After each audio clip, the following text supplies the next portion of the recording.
केवल मुख मीठा कराना नहीं है, उसका कारण केवल एक है कि जैसे जीजी मिठाई लेकर आपके घर में पहुंची है, वो भाभी को, वो भैया को, वो अपने घर के एक एक बंधु को, एक एक भतीजे को ये दर्शाना चाहती है कि जब तक बहन तुम्हारे यहाँ रहे तुम्हारे मुख मीठा रहना चाहिए, उसके आने से तुम्हारा मुख भगोने जैसा नहीं होना चाहिए, तपेले जैसा नहीं होना चाहिए, उसका मुख मीठा हो जाए, आपकी वाणी मीठी रहे, आपका हृदय मिष्ठान से परिपूर्ण रहे। और जब मुख मीठा होगा तो जीवन का एक आनंद अपने आप उत्पन्न हो जाएगा। यहाँ मिठाई की मूलता उससे नहीं है, यहाँ मिठाई की मूलता आपकी मिठास से।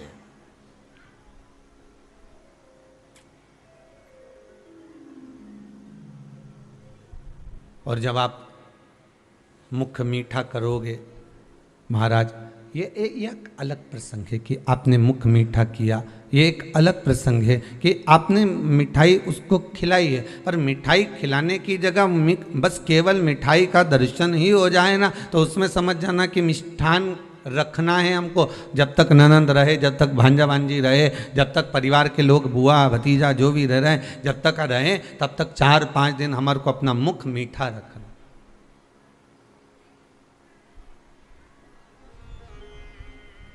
वस्तुओं से रक्षाबंधन का त्यौहार नहीं है, वस्तुओं से रक्षाबंधन का कोई उत्सव नहीं है। वस्तुओं से कभी भगवान या प्रेम मिल भी नहीं सकता। उसको मैंने सोना की अंगूठी दिलाई, उसको मैंने ये दिलाया, और आप सोचो कि कुछ दिलाकर अगर आप प्रेम प्राप्त करना चाहोगे तो वो प्रेम नहीं मिलेगा।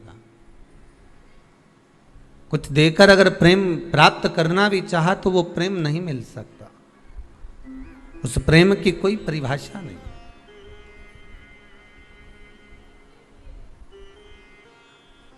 लेन देन से कभी कुछ प्राप्त नहीं हुआ है। प्रेम की परिभाषा है कि हम उससे कुछ प्राप्त ना करें, हम तो केवल अपना हृदय, अपना चित्त, अपनी वृत्ति हम दे दें। अपने भीतर से थोड़ा सा अहंकार जिस दिन हमने निकाल दिया, अपने भीतर से थोड़ा सा अभिमान हमने सामने लाकर प्रकट कर दिया, अपने भीतर का, दूसरे का नहीं। हम दूसरे पर तो तुरंत कह देते हैं।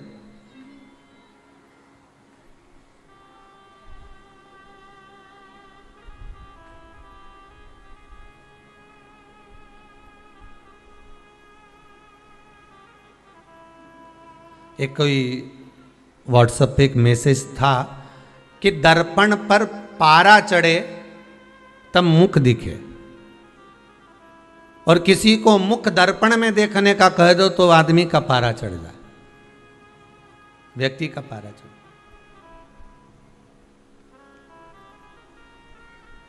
हमने अवगुण बहुत देखे और दुनिया के देखे, पर शिव पुराण कहती अपने भीतर का अवगुण देखना। अपनी अपनी गलतियों को जरा रोज प्रतिदिन 4-5 गलती रोज निकालो, अपनी प्रतिदिन निकालना अपनी गलती। 5 गलती तो कम से कम रोज की निकालो कि आज मैंने कौन कौन सी गलती करी, आज मैंने उसको अपशब्द कहा, आज मैंने अपने भीतर कल कथा में था कि उपवास अगर करना है, व्रत अगर करना है तो केवल शरीर से नहीं करना, अपने मन से भी हमको व्रत करना, कि मैं कुछ गलतियां ना छाट पाऊं, किसी के भीतर कोई ऐसी चीज ना देखूं कि मेरे व्रत खंडित हो जाए।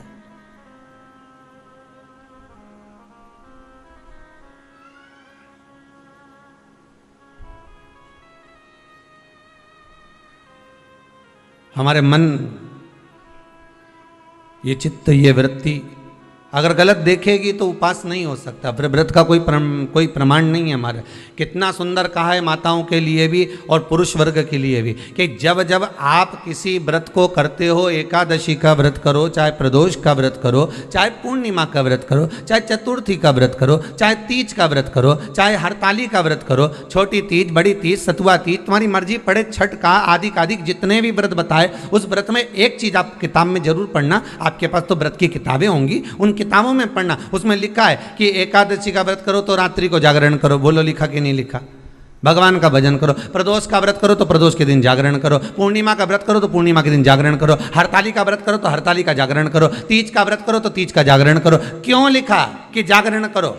क्यों लिखा कि भगवत भजन करना है, जिस दिन तुम्हारा व्रत रहे उस दिन तुम्हें भगवत भजन करना, उस दिन रात्रि का जागरण करना। उसमें यह नहीं लिखा कि रात भर आपको भजन, उसमें तो लिख दिया जागरण करना। जागरण का मतलब क्या होता है कि भगवान की भक्ति में डूब जाना, संसार की वस्तुओं में नहीं, आसक्तियों में नहीं, तृष्णा में नहीं, लोभ में नहीं, हमें परमात्मा के चरणों में डूब जाना है। रात्रि भर हमें उसका स्मरण करके सोना है। भले आप आधा घंटा सोएं, ये भी नहीं कहते कि पूरी रात तुम बैठ के मंजीरा बजाओ, सीताराम सीताराम करते और तुम्हारे बस का है भी नहीं रिजी जी हो, फालतू की बात हम कह भी दें और तुम सोचो कि कर लो तो तुम करो भी नहीं हो, कहीं का बोल देते हो। हाँ ये जरूर है कि कहीं का महाराज बोल दे कि बस रात भर मंजीरा बजा के सीताराम कहेगी तो हंडा जरूर निकलेगा, तो तुम जरूर कर लोगे, फिर कर सकते हो।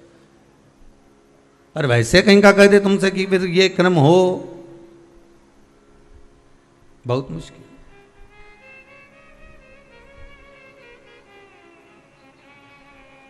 हम ये नहीं कहते कि तुम रात भर जागरण करो, हम तो इतना कहते हैं कि पूजन करना, एकादशी करना, प्रदोष करना, पूर्णिमा करना, या सोमवार करना, या मंगलवार करना, या बुधवार करना, या गुरुवार, शुक्रवार, शनिवार, जिस व्रत को स्त्री और पुरुष कर रहे हैं उस व्रत के दिन रात्रि के समय सोने से पहले कम से कम आधा घंटा तो भगवान का नाम ले लो। कितना घंटा? अरे बोलो तो जम के आधा घंटा, बहुत। और वो भी किस लिए? क्योंकि पुराण में लिखा है। आप जिस कथा को पढ़ते हो ना, 16 सोमवार की पढ़ लो, चाहे आप प्रदोष की पढ़ लो, उसमें लिखा मिलेगा आपको। किस किसने पढ़ी है? आस्था चैनल पर जितने लोग सुन रहे हैं अपने हृदय पर हाथ रखकर पढ़ना कि प्रदोष की कथा अगर आपने पढ़ी होगी, एकादशी की कथा पढ़ी होगी, द्वादशी की जिस भी कथा को आपने पढ़ा होगा, सोमवार, मंगल, बुध, गुरु, शुक्र, शनि, उसमें लिखा है रात्रि का जागरण करो। जागरण हम ये नहीं कहते कि पूरी रात करो, आप तो बस केवल आधा घंटा भी कर लोगे ना तो भगवान स्वीकार कर लेगा। पर काय से करना जागरण? शरीर से नहीं। काय से करना? निर्मल मन सो मोहि पावा, मोहि छल छिद्र कपट ना भावा। मन से करिए। हम भगवान को दुनिया की सारी वस्तु देते हैं पर भगवान को हम मन नहीं दे पाते। मंदिर में खड़े होकर भी हमको बेटा बेटी से बात करे, पत्नी पति को फोन लगाए, पति पत्नी को फोन लगाए, सास बहू को लगाए, बहू सास को लगाए, भतीजा भतीजी को लगाए, बहन भाई को लगाए, तो भी मंदिर में पूजन कर रही है और फोन आ गया तो भी कह देगी मुझे तेरी बड़ी याद आ रही हो। अब भगवान के चरणों में बैठी भगवान की पूजन कर रही, भगवान की अर्चना कर रही, भगवान से निवेदन कर रही और फोन लगाकर दूसरे से करे कि मुझे तेरी याद आ रही, तो भगवान को कितना बुरा लगेगा? कितना बुरा लगेगा कि बेटी मेरे पास में है। अरे पति पत्नी दोनों साथ में बैठे हुए हैं और दोनों आज विचार कर कर बैठे हैं कि अपन दोनों बात करेंगे, और इतने में पत्नी ले और व्हाट्सएप खोल के बैठ जाए, मोबाइल लेके बैठ जाए, या पति मोबाइल लेकर बैठ जाए, तो पत्नी को बुरा लगेगा कि नहीं लगेगा? अरे ईमानदारी से तो बोलो, लगेगा ना। और अगर पत्नी व्हाट्सएप चला रही है, पत्नी अगर मोबाइल चला रही है तो पति को बुरा लगेगा। उसी तरह तुम परमात्मा के पास जाकर अगर बैठे हो, मेरे शंकर के पास जाकर बैठे हो, मेरे ओघड़दानी शिव के पास में जाकर बैठे हो, तो जितनी देर तुम शंकर के पास में बैठो उतनी देर तुम्हारा मोबाइल से मतलब है तुम्हारा मन कहीं और नहीं जाना चाहिए, उतनी देर तुम्हारा चित्त, तुम्हारी वृत्ति, तुम्हारा मन परमात्मा में लगा होना चाहिए। फिर देखो भगवान तुम्हारे व्रत का फल देता है कि नहीं देता, फिर देखो भगवान तुम्हें फल प्रदान करता है कि नहीं करता। फिर आप ये नहीं कहोगे कि मैंने इतने व्रत करे और भगवान ने नहीं सुने, फिर भगवान सुनेगा। भगवान कहते हैं कि व्रत तो करती है पर मन नहीं लगाती है, भोग तो लगाती है पर भाव से नहीं जिमाती है।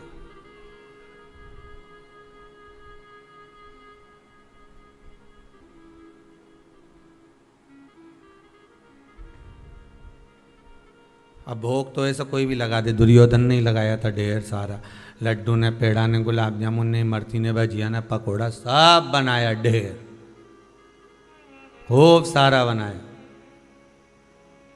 पर अब ढेर तो बनाया पर भगवान के भाव से बुलाया।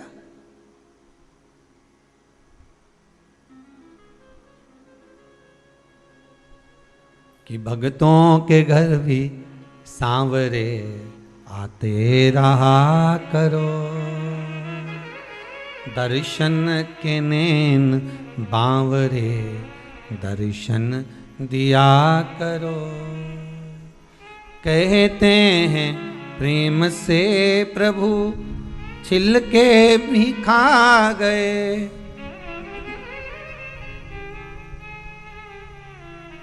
कहते हैं प्रेम से प्रभु छिलके भी खा गए,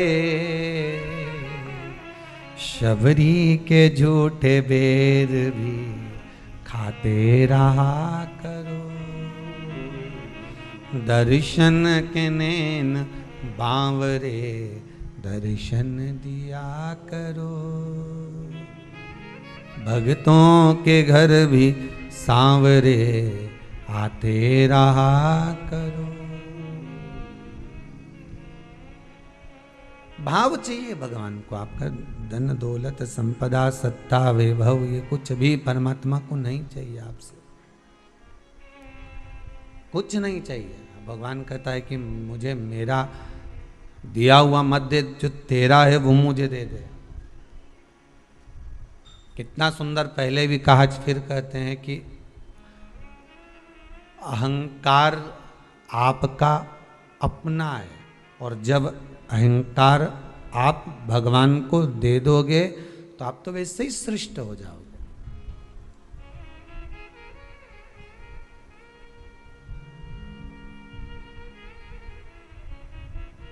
एक संत ने बड़ी सुंदर बात की। एक बहुत सुंदर वैश्या, बहुत सुंदर, अति रमणीय, बड़ी सुंदर,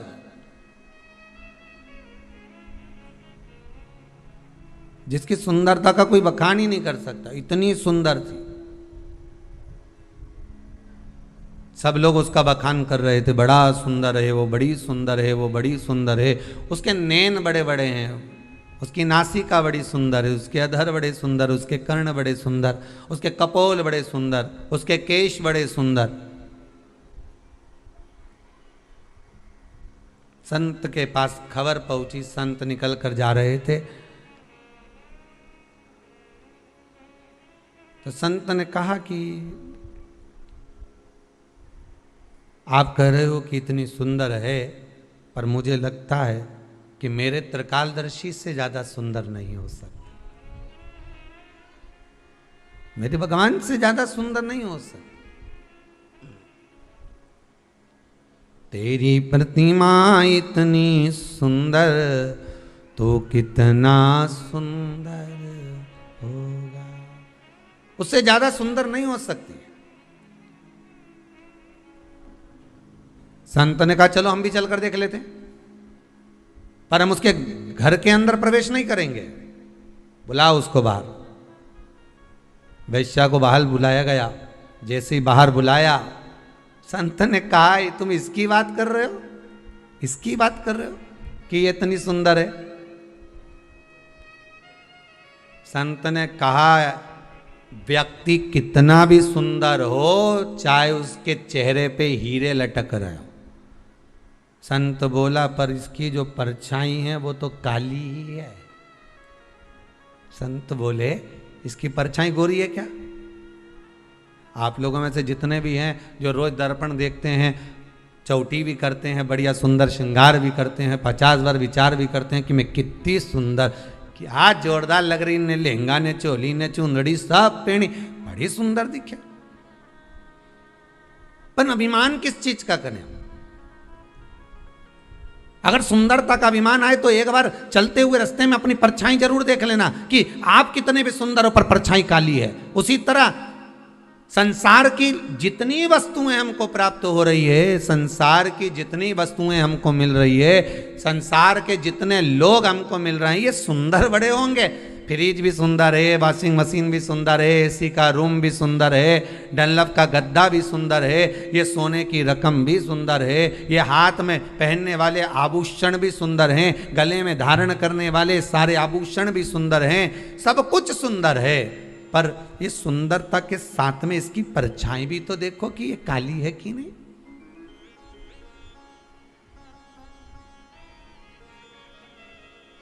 इस सुंदरता में दुख भी है, इसमें कालोच भी है, इसमें परछाई भी है। तो कहा परछाई किसकी नहीं दिखती? एक समय, एक पल, एक घड़ी, एक क्षण प्रतिदिन हर मनुष्य को प्राप्त होता है जिस समय पर मनुष्य की परछाई नहीं दिखती है।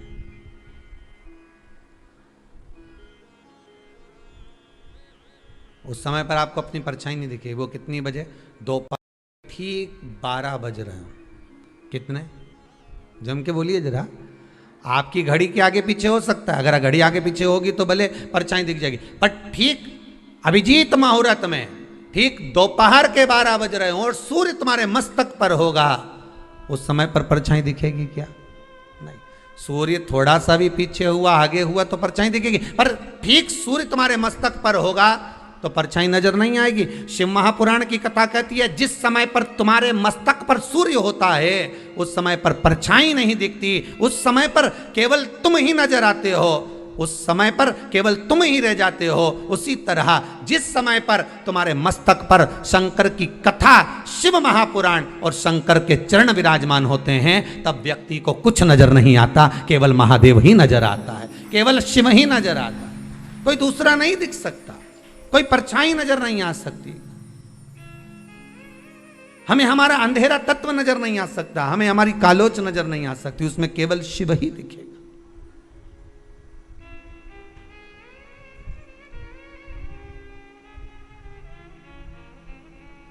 उसके सिवाय कोई दूसरा नजर नहीं आएगा। अगर नजर आएगा तो केवल एक शंकर ही नजर आएगा, केवल एक शिव, उसके सिवाय कुछ नहीं।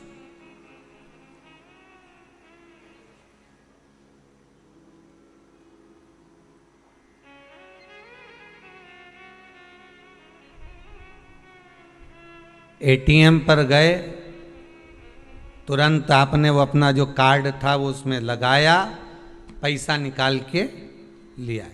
बोलो सही है कि गलत है? गए, कार्ड लगाया, लेकर आ गए। तो कई लोगों ने एक प्रश्न लिखकर भेजा, गुरुदेव भगवान को भी एटीएम जैसा होना चाहिए। जैसे ही हम मंदिर में जाएं, जैसे ही हम भगवान से प्रार्थना करें, जैसे ही हम भगवान से निवेदन करें और भगवान हमारी बात सुन ले, जल्दी से हमारी गोदी भर दे, जल्दी से भगवान हमें धन दे दे, वैभव दे दे, सत्ता दे दे। पर भगवान बहुत धीरे धीरे सुनता है, बहुत धीरे धीरे। कारण क्या है? शिव महापुराण की कथा कहती है कारण एक है, भगवान देखता सब कुछ है। मेरा मालिक, मेरा दातार, मेरा दयालु, मेरा कृपालु, मेरा दानी दातार देखता सब कुछ है, सब कुछ देखता।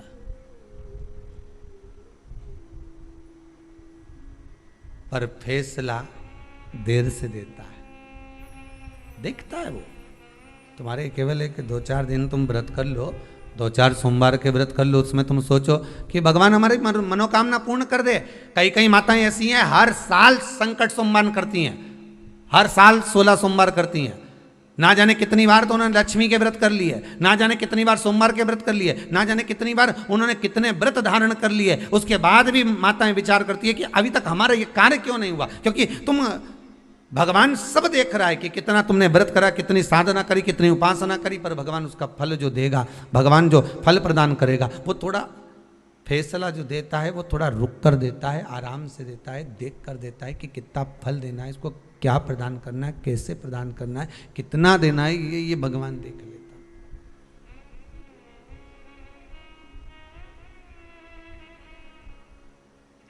हृदय से आपको भजू, इस शरीर के द्वारा नहीं, मन से भजन। अगर शरीर से भजन होता तो ईमानदारी से बोलो, जो आंख से अंधा होता वो भगवान को कैसे प्राप्त करता? बोलो सही है कि गलत है? जो कान से सुनाई नहीं देता तो उसको भगवान मिलता क्या कभी?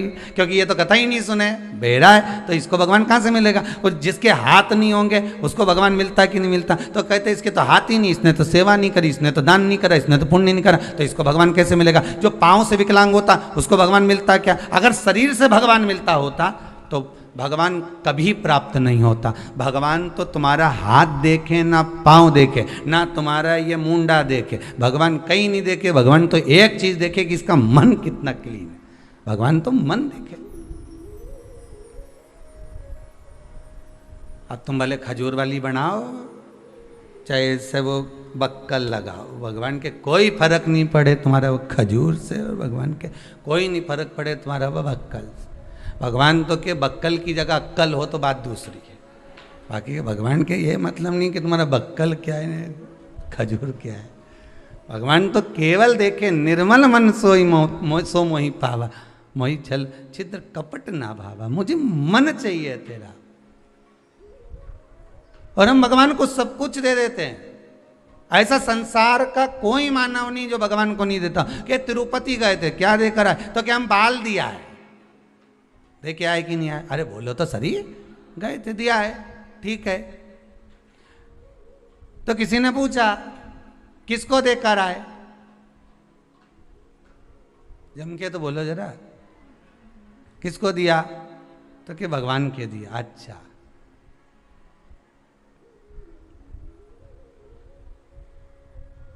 भगवान आकर बोले थे? चमके तो बोलो जरा। नहीं बोला किसने था? और साथ में जो दोस्त गया था ना, मेरा बेस्ट फ्रेंड, उसने अपने बाल दिए थे। मैंने सोचा भगवान जल्दी प्रसन्न होगा, मैं भी दिया। मना नहीं है, बालाजी को बाल चढ़ाओ, हम मना नहीं करेंगे, पर बात केवल इतनी सी है, बाल तो देकर आए, रुपया भी खूब देकर आए, पर मन नहीं देकर। भगवान कहता है मुझे इन सब वस्तुओं से ज्यादा प्रिय है तेरा निर्मल मन, तेरा स्वभाव, तेरा भाव। मुझे दिल चाहिए, बस हृदय चाहिए, और हम वही तो नहीं दे सकते।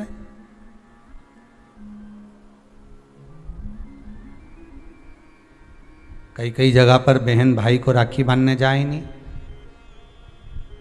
तो भी बहन तो बहुत दिल लेकर चली जाए कि अब चलो, सियोर वाला महाराज बोला है तो कम से कम अपन चली चली भी जाए, पर भाई और भाभी का मन नहीं हो तो ईमानदारी से बोलना, राखी बांधने में अच्छा लगे क्या? नहीं लगे। फिर बहन भी सोचे इससे तो मैं भगवान को राखी बांध देती है। कई जाते से भाभी का मुंह चढ़ गया, पारा ऊपर नीचे हो गया, मैं क्या करूँ? फिर नहीं आई, मन नहीं दे पाए। आपसे बारंबार निवेदन है, हर बार निवेदन है, और बारंबार करते रहेंगे निवेदन एक ही चीज का कि मन दीजिए, मन दीजिए, मन दीजिए। भगवान को अगर कुछ देना है तो अपना दिल दो, मन दो, हृदय दो, चित्त वृत्ति भगवान को दे दो, भगवान प्रसन्न हो जाएगा। भगवान को तुमसे और कुछ भी नहीं चाहिए, और कुछ नहीं चाहिए। मन के साथ, मन कब देता है व्यक्ति भगवान को? अपना हृदय कब देता है? जब उसका अहंकार चले जाता, जब वो छत से नीचे उतर जाता।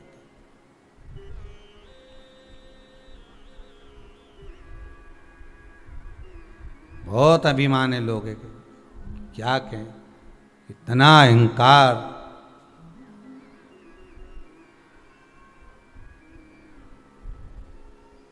किस चीज का? अरे जोर जवानी ढलक जाएगी, जीवन बचा बस 2 दिन का, तू कर ले रे प्राणी भजन प्रभु का। केवल 2 दिन।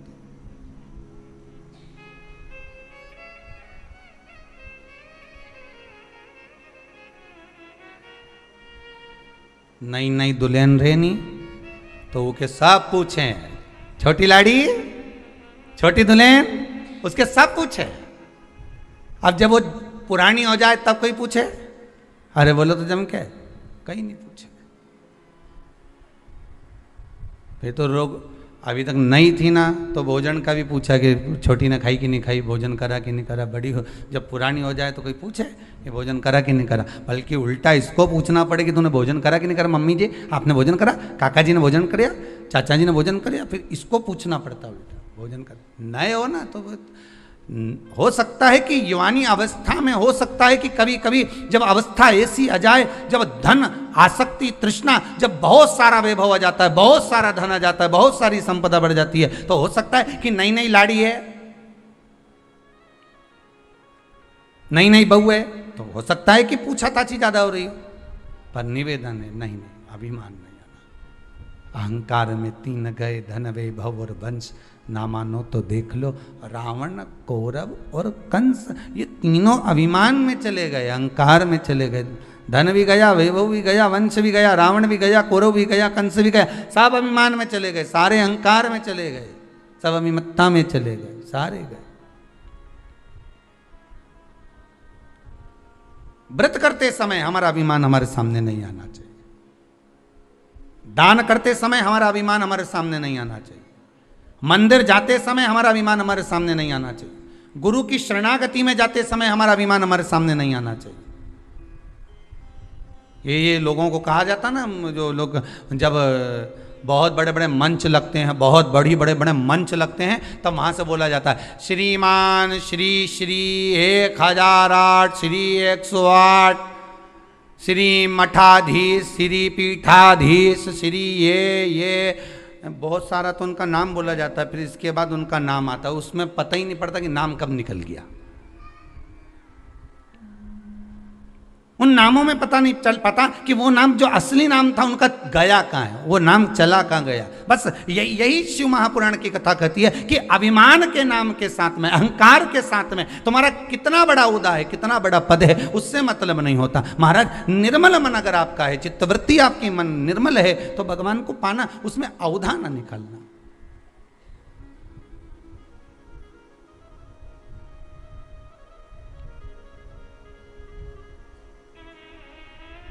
जिस दिन व्रत करो, छोटे से छोटा भी व्रत, आप सोमवार भी कर रहे हो ना, साधारण सा सोमवार का व्रत कर रहे हो, मंगलवार बुधवार गुरुवार जो साधारण सा कर रहे हो, उस समय भी आपका भाव, बस आज विचार कर लेना कि हम अपने भीतर से अहंकार को रखेंगे नहीं, और अहंकार त्याग कर मैं व्रत करूंगी। अब उठाओ व्रत की किताब, जितनी भी किताब आपके पास में अपनी अलमारी में रखी हो व्रत की, अभी थोड़े दिन बाद तीज का व्रत आने वाला होगा, हरतालिका तीज, बड़ी तीज, छोटी तीज, चतुर्थी, छठ, सब आएगी, सबकी किताब है तुम्हारे घर में। ऐसा नहीं है कि तुम्हारे घर में किताब नहीं हो, बड़ी चतुर हो तुम लोग, ईमानदारी की बात, क्योंकि तुम लोग जब व्रत करती हो तो पोथी पढ़ती भी हो, तो सबके घर में किताब रखी है, सत्यनारायण भगवान की भी रखी है, सबके घर में पोथी रखी है। तीज माता की किताब निकाल लेना, छठ माता की निकाल लेना, हर छठ की निकाल लेना, आप प्रदोष की निकाल, उसमें लिखा है प्रातः काल में उठकर सबसे पहले स्नान करिए, लिखा कि नहीं लिखा, उसके बाद में फिर ये काम करिए। तो उसमें लिखा है कि स्नान करो, क्या लिखा है, स्नान करो, उसमें यह नहीं लिखा कि नहाओ।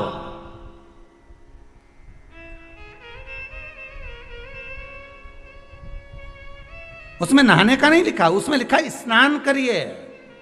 नहाने और स्नान में अंतर है। नहाने के लिए लोग बाथरूम में जाते हैं, नहाने के लिए लोग गंगा यमुना सरस्वती सरयू आदि अन्य नदियों में जाते हैं, खूब साबुन लगाया, शैम्पू भी लगाया, खूब जोरदार फेस वॉश भी लगाया, खूब नहाए। तो इसमें किताब में जो लिखा, तुम्हारे घर में भी जो किताब उसमें पढ़ना, उसमें लिखा स्नान करिए सबसे पहले। तो स्नान और नहाने में अंतर है। नहाने का मतलब है कि बाथरूम में गए, सर्फ साबुन लगाया, नहा लिए। नहाने से केवल शरीर साफ होगा, और स्नान का मतलब होता है कि किसी सदगुरु के पास बैठकर, भगवान के सामने बैठकर, एक आसन कुशा का लगाकर उस पर बैठकर भगवान का भजन कर लेना, मतलब स्नान हो गया। या शरीर साफ नहीं करना, या मन साफ करना, आत्मा को निर्मल करना।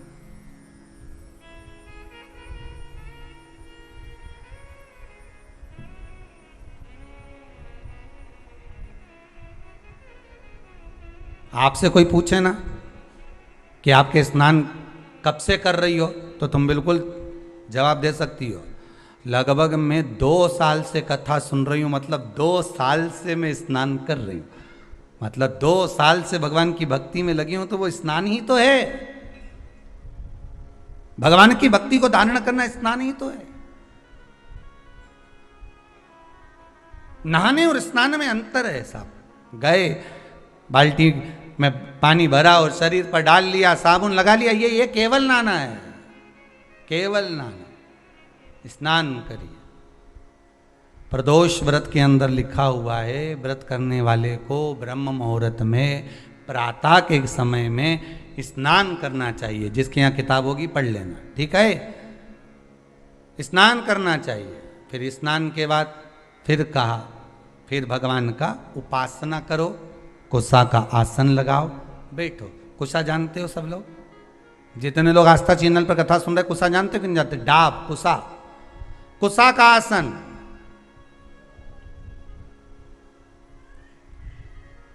ब्राह्मण कुशा कब तोड़ता है?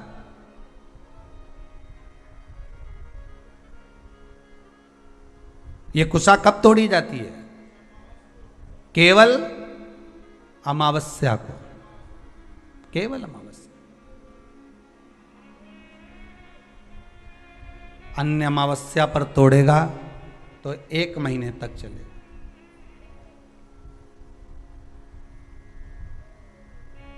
केवल महाराज, और भद्र अमावस्या को जब तोड़ेगा तो 1 वर्ष तक चलेगा। और कुशा तोड़ने का भी नियम है, कुशा लाने का भी नियम है, और उस कुशा का आसन पर बैठकर स्मरण करने का भी नियम है। कुशा का आसन पर बैठने का भी नियम है।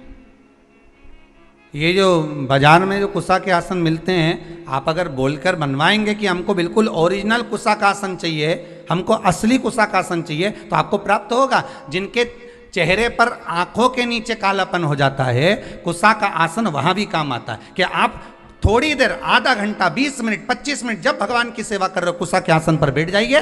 आपको किसी क्रीम की जरूरत नहीं पड़ेगी, किसी आपको पाउडर की जरूरत नहीं पड़ेगी। आप कुशा के आसन पर बैठकर भगवान का भजन करो। जितनी देर बैठ सकते हो उतनी देर कुशा के आसन पर बैठो।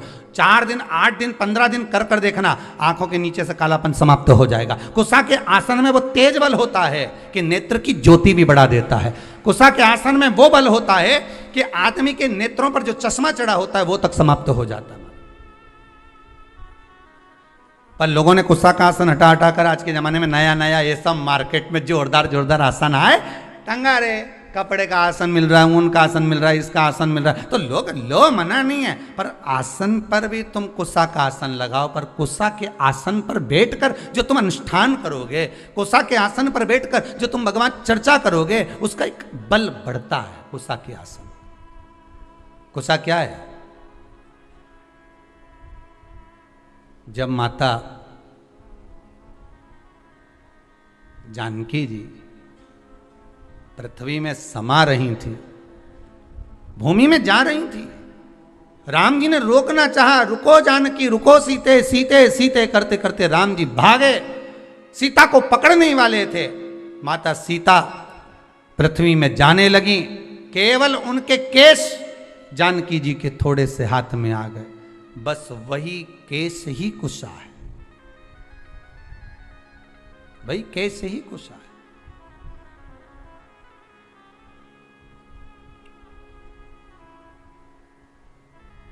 जिस दिन आपका मन कहीं नहीं लगे, बेचैनी अंदर से हो रही हो, भीतर से, हम तो ज्यादा समय तो आपसे नहीं कहेंगे क्योंकि आप इतनी देर बैठोगे भी, सीधी सीधी बात है। हम कह भी दें कि तुम 1-2 घंटा बैठ जाओ तो नहीं बैठ सकते। तो हम तो इतना कहेंगे कि अगर आपके हृदय में बेचैनी ज़्यादा हो, मन ना लग रहा हो, आज ऐसा लग रहा है कि मुझे कुछ भी अच्छा नहीं लग रहा, आज आपको ऐसा महसूस हो रहा है कि कुछ बुरा होने वाला है, आज आपको ऐसा महसूस हो रहा है कि मेरा कोई अंग फड़क रहा है जिसके कारणवश मुझे कुछ कष्ट हो सकता है, आज मुझे स्वप्न अच्छे नहीं आए हैं, आज मेरी विचारधारणा ठीक नहीं लग रही है, आज मुझे कोई घात का योग बन रहा है, मेरे ऊपर कोई ग्रह बेकार चल रहा है, इसलिए आज मेरा मन नहीं लग रहा, आज मुझे बेचैनी, आज मैं इस मार्ग से जाऊंगा और मेरे साथ में घात होगी। तो निवेदन है, कम से कम 10 मिनट से लेकर 15 मिनट के भीतर आप कुशा के आसन पर आराम से बैठिए और बैठकर भगवान का स्मरण करिए, नारायण का, शंकर का, राम का, कृष्ण का, जिसकी मर्जी पड़ जाए उसका स्मरण, तुम्हारे गुरु मंत्र का स्मरण कर लो, तुम्हारे गुरु का स्मरण कर लो, पर करो, 15 मिनट बैठकर कर लीजिए। उसके बाद आपके हृदय में जो हलचल मची हुई थी वो एकदम शांत हो जाएगी। 15 मिनट से ज्यादा में करना ही नहीं, तुम तो 15 मिनट करके देखो, और करके जरूर देखना कहीं सियोर वाला महाराज झूठ तो नहीं बोल रही, करके देखने में अपना क्या जाए।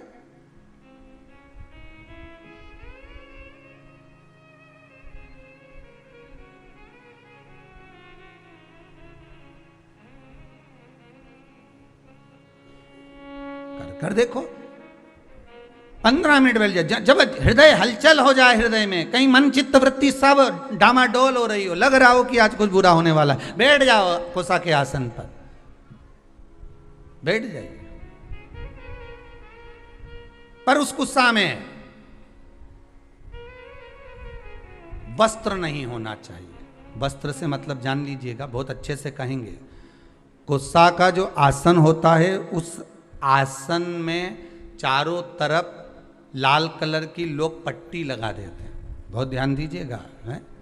आसन कुसा का अगर है तो उसमें जो नायलॉन प्लास्टिक की बद्दी से उसको सिल के बनाते हैं, ये भी हमारे इसमें नहीं है।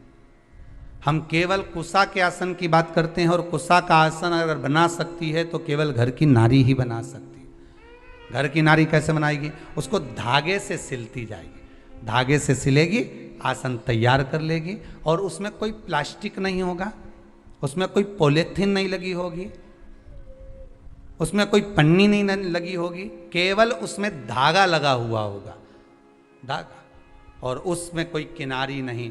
जब तक चले चले फिर उसको सिल लीजिए। पर आसन कुसा का हो जो केवल आपकी भक्ति के लिए हो, उसको थोड़ी देर बाद आप उठा के रख दो, बैठे हो जब तक बैठो, उसके बाद उठा दो, उसको लपेट कर रख दीजिए। और होता है कहीं कहीं आपने दर्शन करा होगा, बिना किन्नौर का भी आसन आता है। आप लोगों को तो ज़्यादा मालूम होगा क्योंकि आप लोग मार्केट ज़्यादा घूमते रहते हो, तो बड़े बड़े मॉलों में जाते रहते हो, तो आप लोगों को तो ज़्यादा मालूम होगा कि कुसा का जो आसन होता है, उस कुसा के आसन की महत्वता को अगर व्यक्ति जानता है तो वो कुसा के आसन पर बैठकर भगवत भजन करेगा। कई लोग पूछते हैं, महाराज जी शंकर जी का भजन करना है तो कौन से आसन पर बैठना है, देवी जी का भजन करना है तो कौन से आसन पर बैठना है, लक्ष्मी जी को प्राप्त करना है तो कौन से आसन पर बैठना है, माला कौन सी जपना है, शंकर जी को जपना है तो कौन सी माला से जपना है, भगवान नारायण को जपना है तो कौन सी माला से जपना है, लक्ष्मी जी को जपना है तो कौन सी माला से जपना है। तो सीधा सीधा यहाँ तो शास्त्र में तो लिख दिया उन्होंने कि लाल कलर का आसन पे देवी जी की आराधना होती है, काले कलर के आसन पर शंकर की आराधना होती है, नारायण की आराधना कुसा के आसन पर होती है, तुलसी की माला से भगवान राम कृष्ण हरि का दर्शन आप स्मरण कर सकते हो, रुद्राक्ष की माला से शंकर और पार्वती का स्मरण कर सकते हो, कमल गट्टे की माला से आप लक्ष्मी का स्मरण कर सकते हो, हल्दी की माला से आप सरस्वती का स्मरण कर सकते हो। ये तो सब शास्त्रों में लिख दिया कि आप इस माला से इसको जप सकते हो, आप इसको प्राप्त कर सकते हो। पर अगर हमारे पास में कुछ भी नहीं है, कोई काला आसन नहीं, कोई लाल आसन नहीं, कोई ये आसन नहीं, तो आप कुसा का आसन, मात्र कुसा का आसन बिछा लीजिए, बहुत बस परमात्मा प्राप्त कर लेगा। जिस देवता को भाग दोगे, देवी को, देवता को, शंकर को, नारायण को, राम को, कृष्ण को, जिस देवता को आप भाग दे रहे हो उसको प्राप्त हो जाए। उद्यापन करते हो किसी व्रत का? बोलो हर हर महादेव। उद्यापन करते हो व्रत का? संकट सोमवार का व्रत करते हो तो उद्यापन करते हो, 16 सोमवार का व्रत करते हो तो उद्यापन करते हो। कोई भी व्रत आपने करा, संतोषी माता का करा, एकादशी का करा, प्रदोष का करा, तो उद्यापन करते हो। उद्यापन का मतलब क्या होता है?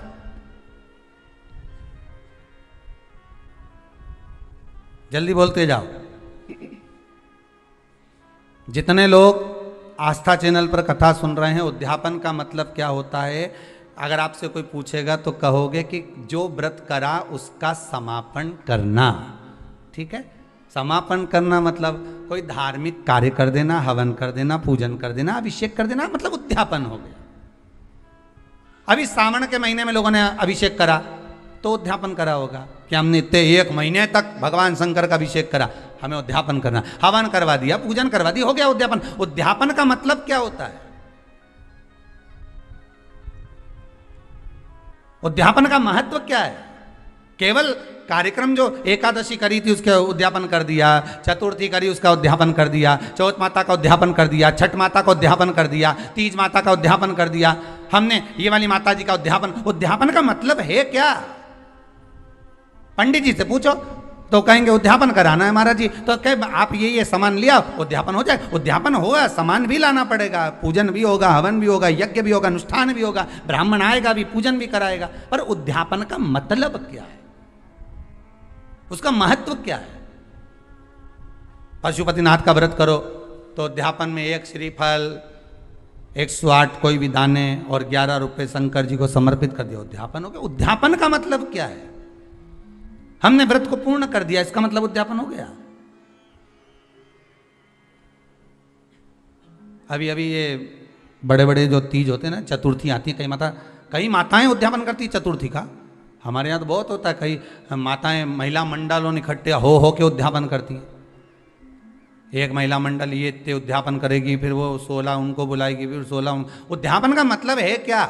अगर कोई आपसे पूछ ले, कभी अनायास आपके ही बच्चे पूछ सकते हैं, मम्मी उद्यापन का मतलब, तो क्या जो अपन ने व्रत करा उसका समापन, तो उसका समापन तो वैसे ही हो जाता है, फिर उद्यापन करने की क्या जरूरत थी? समापन का मतलब क्या होता है कि तुम एकादशी करते करते करते करते आओ, 26 एकादशी पूरी हो जाए, 27 पे छोड़ दो, हो गया उद्यापन। फिर तो उद्यापन का मतलब ये होता है, उद्यापन की महत्वता ये होती है कि आपने जो व्रत करा, इतने समय से आप एकादशी कर रहे हो, प्रदोष कर रहे हो, 16 सोमवार कर रहे हो, सोमवार का व्रत कर रहे हो, चतुर्थी का व्रत कर रहे हो, छठ का व्रत कर रहे हो, पंचमी का व्रत कर रहे हो, तीज का व्रत कर रहे हो, जो भी व्रत आप कर रहे हो, उसका उद्यापन का मतलब होता है कि जो हमने व्रत करा, ये व्रत हमारा अभी इधर उधर घूमता रहा। ठीक है, और अच्छी भाषा में समझ लो इसको, और सरल से समझ लो, मतलब लड़की लड़का जब तक कुंवारा रे, तब तक ढेर सारा छोरा छोरी उन्हें देखने आता रहे, समझ गए? और ब्याह हो जाए फिर कोई देखने आए क्या? अरे बोलो तो जम के, नहीं आए नहीं। अगर छोरा छोरी को ब्याह हो जाए, लड़का लड़की का ब्याह हो गया, फिर तुम्हारे यहाँ कोई खबर आए क्या कि साहब छोरी के लिए हम लड़का भेज रहे हैं, तो कोई खबर करेगा? नहीं, ना जाने कहाँ से सूचना मिल जाती है कि उनकी छोरी का ब्याह हो गया, फिर संबंध भी नहीं आते, अपने आप कहना ही नहीं पड़े, सबके सूचना मिल गई। भले तुमने ये कोरोना में लॉकडाउन में शादी कर दी, भले तुम 40 आदमी को बुला के ब्याह कर दिया, पर सबको सूचना मिल गई। ना छोरे वालों के यहाँ से खबर आ रही छोरी के लिए, ना छोरी वालों के यहाँ से खबर आ रही छोरे के लिए कि साहब लड़का देखने आ रहे हैं या लड़की देखने ही नहीं, साहब कोई बोलेगा ही नहीं, क्योंकि अब तो सबको मालूम पड़ गया कि अब किसी ने खबर करी नहीं, किसी ने बोला नहीं। इसके बाद भी तुम्हारे सारे, तुम रह रही देवास में, इंदौर, मऊ, उज्जैन, सब दूर खबर हो गई, तो बताया किसने इनके कि हमारी छोरी की शादी हो गई, हमारा छोरा की शादी हो गई? बताया किसने? तो सूचना मिल गई। अब कोई नहीं देखने आएगा। अब छोरी जब से भटक रही, छोरा जब से भटक रहा, शादी नहीं हो रही, नहीं हो रही, नहीं हो रही, अब हो गई। अब कोई देखने आया? नहीं। अब कहीं तुम जा रहे? नहीं। अब तो संबंध हो गया, अब तो एक जगह छोरी छोरा ब्याह कर बैठ गए, अब कोई नहीं आएगा। बस जब तक उद्यापन नहीं होता, तब तक तुमने जितने व्रत करके रख रखे हैं, ये सारे इधर उधर डोलते रहे, ये भटकते रहते हैं, और इनमें से पुण्य हमारा छिन्न होते रहता। जैसे एकादशी से समझ लो या प्रदोष से समझ लो। प्रदोष का व्रत करा, एकादशी का व्रत करा, और एकादशी का व्रत करने के बाद आपने 4-5 दिन तक झूठ बोल दिया, आड़ा टेढ़ा बोल दिया, आप शब्द बोल दिया, तो तुमने जो व्रत करा उसका पुण्य तो छिन्न होता रहा, उसका पुण्य तो जाता रहा, समाप्त होता रहा। और अगर आपने उद्यापन कर दिया, तो अब वो पुण्य समाप्त होगा क्या? अरे बोलो जम के, नहीं। आपने चतुर्थी का उद्यापन कर दिया, तीज का उद्यापन कर दिया, छठ माता का उद्यापन कर दिया, आपने जिस उद्यापन को करा, उसके बाद में आपका पुण्य जितने 16 सोमवार, इसलिए कहते हैं 16 सोमवार अगर कर रही हो, तो इसको करने के बाद हाँ कोई परेशानी आ जाए, कोई समस्या आ जाए, तो भले आगे बढ़ा लो, पर यह नहीं कि अभी हमारे पास समय नहीं मिल रहा तो हम उद्यापन नहीं, जल्दी करना चाहिए, जितना जल्दी बन सके उतना उद्यापन एक बार का कर लो। जैसे ही प्रदोष 11 हो जाए, 26 हो जाए, 26 प्रदोष होने के बाद एक बार मन में कर लेना चाहिए कि एक बार का मेरे को उद्यापन करना है। 26 एकादशी हो जाए, मन में कर लो कि एक बार का मुझे उद्यापन करना है।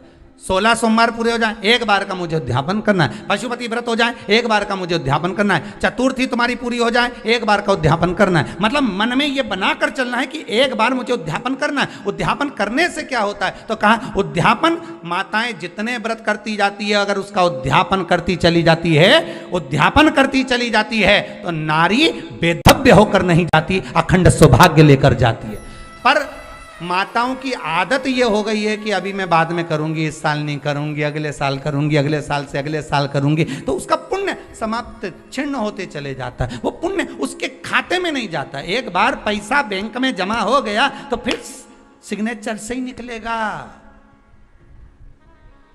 एक बार पुण्य करने के बाद, एकादशी करने के बाद, प्रदोष करने के बाद, चतुर्थी करने के बाद, जब तुम्हारी पूर्ण तरह से 26 एकादशी हो जाए, 26 प्रदोष हो जाए, तो एक बार व्रत का उद्यापन जरूर करो, जिससे ये 26 प्रदोष मेरे खाते में लिखी हुई पड़ी रहे। फिर मुझे जब जरूरत पड़े तो तब खाते में से निकालो और दे दो। तब तो मतलब अब तुम करे जा रही, एक बार उद्यापन नहीं करा तो भगवान भी सोचे ना जाने कब प्राण छोड़कर चली जाएगी और इसके खाते का सारा माल बहू खाएगी। सीधी बात है, जितनी छोड़कर जाओगे घर में, जो घर में छोड़कर गए हो वो तो दूसरा ही खाएगा ना। और तुम्हारे खाते का तो तुम्हारे सिग्नेचर के बगैर किसी को नहीं मिले। कई लोग तो मर के चले गए और जाने के बाद जो ये बीमा करवाया था, जो सामान पैसा इतना इधर उधर पड़ा था, वो तो उसके खाते, भैया उसके सिग्नेचर दिखाओ, उसका कागज दिखाओ, मरने का सर्टिफिकेट दिखाओ लाके कि ये मर गया, तो फिर हम पैसा देंगे, नहीं तो काय को दे। यहाँ तो कागज चाहिए, सील ठप्पा चाहिए। भगवान भी कहेगा नीचे तूने एकादशी तो खूब करी, नीचे तूने प्रदोष तो खूब करा, चतुर्थी भी करी, तीज भी करी, छठ भी करी, सारे व्रत तूने करे, सोमवार मंगल बुध गुरु शुक्र शनि सारे करे, उद्यापन कौन से का करा। अब उद्यापन करने के बाद जो तू 26 कर आया, 11 कर आया, उसका खाते में तेरे पड़ा हुआ है। जब तू जाएगी तेरे खाते में लिखा हुआ मिलेगा कि मैंने 26 प्रदोष करी थी, तो उसका पुण्य मेरे सामने आए। और तूने ताली बजाई, जैसे राजा महाराजा ताली नहीं बजाए, तूने दासी दौड़ के आ जाए, बस तू वहां जाके ऐसी ताली 3 बार बजा देना, हर हर महादेव के ने प्रदोष सामने, ने एकादशी सामने, वो सामने। और फिर वो प्रदोष माता फिर प्रदोष पूछेगी, भगवान शंकर के गण पूछेंगे, तुमने ताली बजाई, हुजूर बोलिए क्या बात है। बस ये मेरे को नरक ले जा रहे हैं, 94 तरह का नरक में डालने की बात कर रहे हैं मेरे को।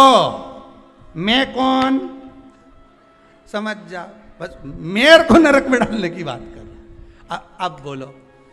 तो प्रदोष तुरंत सामने आके खड़ी हो गई, क्या बात करते हो साहब, इनने 11 प्रदोष का व्रत करा है, इनने 26 प्रदोष करी, तो कि करी तो खूब सारी, पर इसने उद्यापन एक का भी नहीं करा, तो भले नहीं करा पर व्रत तो कि सील रजिस्ट्री होगी प्लाट पे तो मकान बनाने में दिक्कत नहीं आएगी।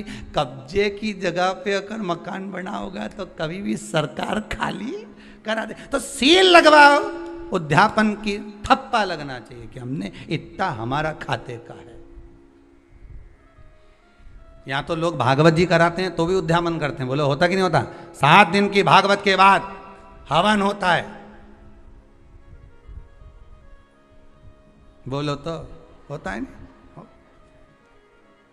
शिव महापुराण के उद्यापन में शिव पुराण पूरी होती है तो अभिषेक होता है, रोज भी होता है और आखिरी दिन बड़ा अभिषेक हो जाता है। उद्यापन तो है।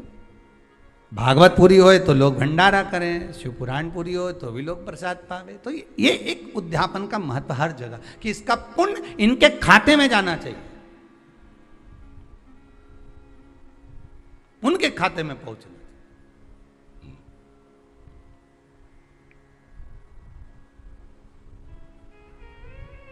अब पुण्य खाते में जाए नहीं और तुम मन में विचार करके बेटी कितना एकादशी करूँ रे, मेरे हमारी मम्मी इतना व्रत करे नहीं, चतुर्थी का करे नहीं, सोमवार का कर ले, तो गुरुवार का भी खूब कर दिए। तुम भी ऐसे हो, ना जाने कितने लोग आस्था पे कथा सुन रहे होंगे, कितने लोग फेसबुक यूट्यूब पर कथा सुन रहे होंगे, और ना जाने कितने साल से गुरुवार का व्रत कर रहे होंगे, पर एक बार उद्यापन नहीं कर। अब उद्यापन नहीं कर, ये इतना सारा गुरुवार का व्रत गया कहाँ। हम तो खूब कर, ऊपर जाते से तुम भगवान गुरु महाराज से लड़ोगे, बृहस्पति देवता से, क्यों हमारा व्रत कहाँ गया, हमने तो इतना करा था। बृहस्पति महाराज बोले करा तो था पर सील ठप्पा नहीं लगा था, कब्जे की जगह पे बैठे थे, जा धक्का मार निकाल दिया। अगर रजिस्ट्री होती तो बात दूसरी होती। हाँ, अगर रजिस्ट्री होती तो बात दूसरी होती। कब जाकर कर बैठे हो तो फिर नहीं हो सकता।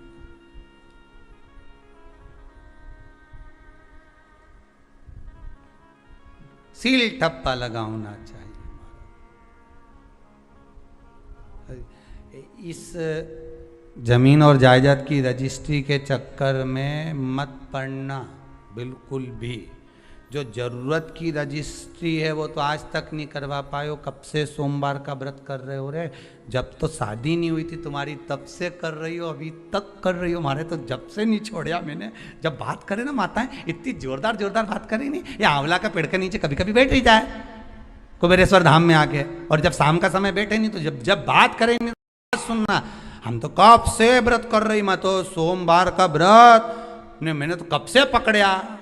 नहीं तूने सोमवार के तो पकड़िया पर महादेव ने तुझे नहीं पकड़िया सोमवार। और अगर रह गए हो नहीं कर रहे हो तो प्रयास करिएगा। जो भी आप व्रत 26 व्रत कोई से भी आपके जैसे पूरे अधिक मास के हर महीने के जब व्रत पूर्ण हो जाए तो प्रयास करा करो कि हम जो है रिटर्न बढ़ा प्रयास करा करो कि हम व्रत का उद्यापन अवश्य करें। उद्यापन मूल है। व्रत की एक एक बात को हमको समझना है, व्रत की एक एक चरित्र को हमको ध्यान करना है। प्रदोष की कथा में लिखा है, त्रयोदशी व्रत की कथा में लिखा है, प्रदोष की व्रत की कथा में लिखा है कि सुबह ब्रह्म मुहूर्त में उठो स्नान करो। ठीक है, केवल प्रदोष से मतलब नहीं है। एकादशी का अगर व्रत कर रहे हो तो उसमें भी वर्णन है, ब्रह्म मुहूर्त में उठो स्नान करो। ठीक है। दूसरा, आसन लगाओ स्नान करने के बाद। काय का अभी बताया था, जम के बोलो कुसा का। 5 चीजों के लिए कुसा का आसन सर्वश्रेष्ठ है। 5 बीमारियों के लिए, 5 रोगों के लिए कुसा का आसन सर्वश्रेष्ठ।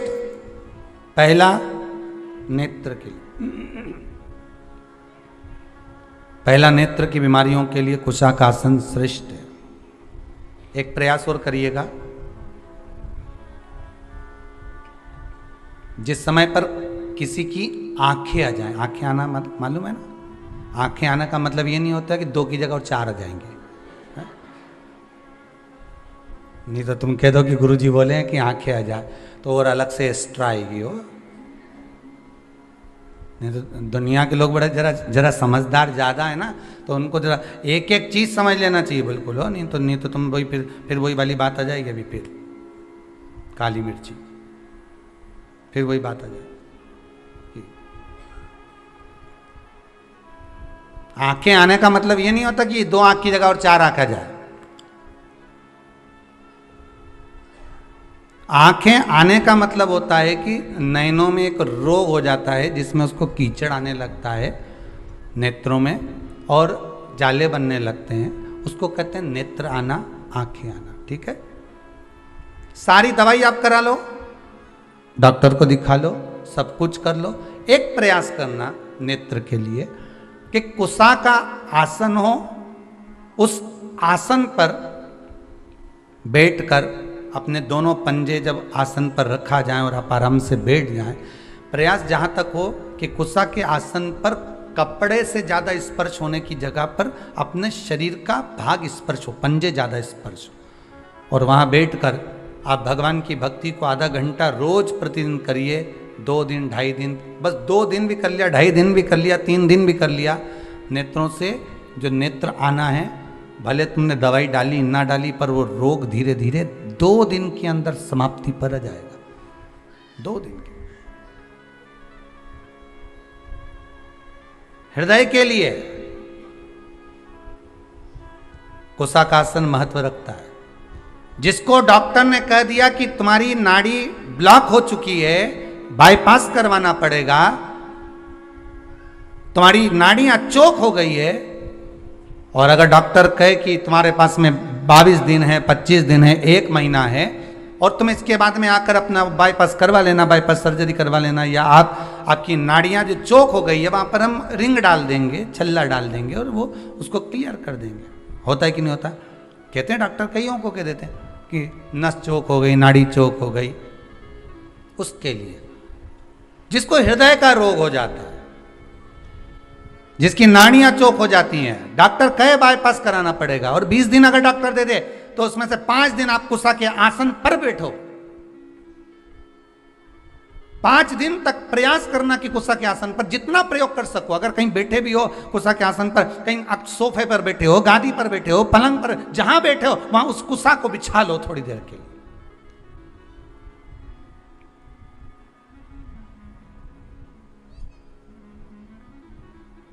उस कुसा के आसन को आप बिछा लीजिए जहां बैठो।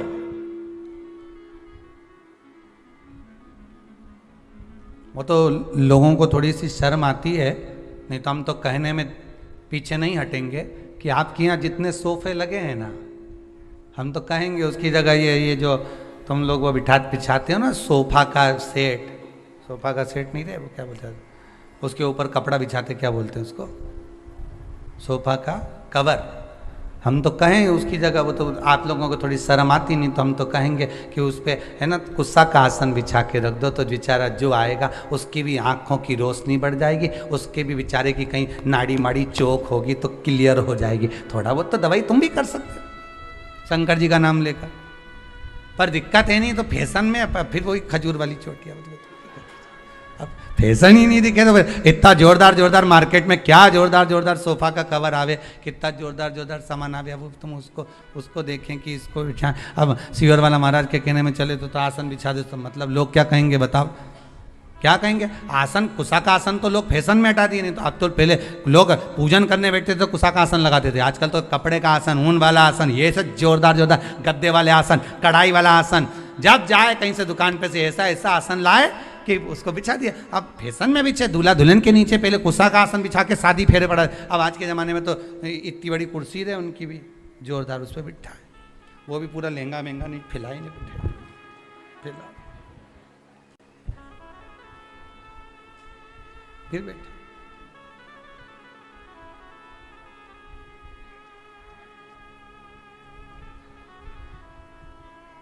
कुसा का आसन।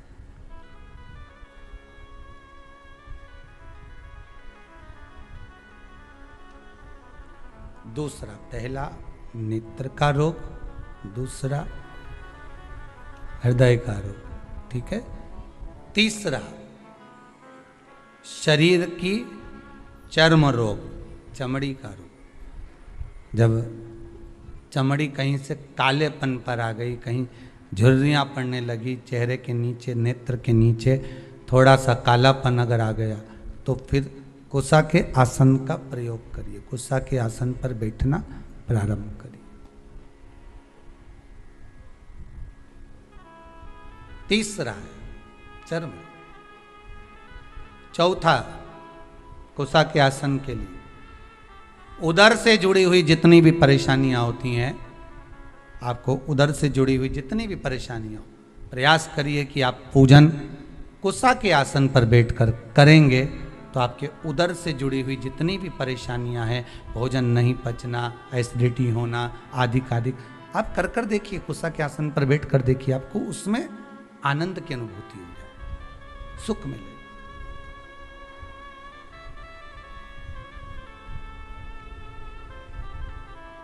पांचवा, महाराज, कुसा का आसन मस्तिष्क के दर्द को भी रोक लेता है। कुसा का आसन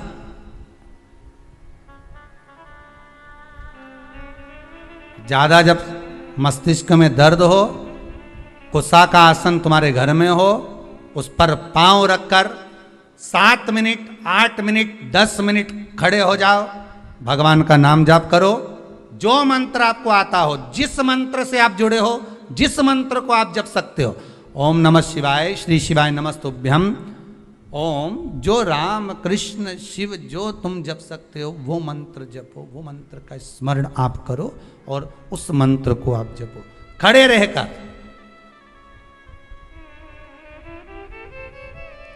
दस मिनट लगेंगे, एक टेबलेट नहीं खाना पड़ेगी, सिर दर्द बंद। कुसा के आसन में वो तेज पुंज होता है, कुसा के आसन में वो बल होता है, कुसा के आसन में वो बलता रहती है महाराज, कुसा के आसन में वो तेज पुंजता रहती है, आपको वो बल प्राप्त होता है। तो प्रदोष व्रत का नियम जो आप ले रहे हैं, प्रदोष व्रत को जो आप श्रवण कर रहे हैं उसको जरा ध्यान से सुनिएगा। सबसे पहले स्नान ब्रह्म मुहूर्त का, सुबह का, उसके बाद में फिर आसन पर बैठकर भगवान की भक्ति को धारण करना, शंकर का अनुमोदन करना, शिव भक्ति में डूबे रहना, शंकर का स्मरण करना, शंकर के नाम का स्मरण करते रहना। ये प्रदोष का मूल तत्व। महाराज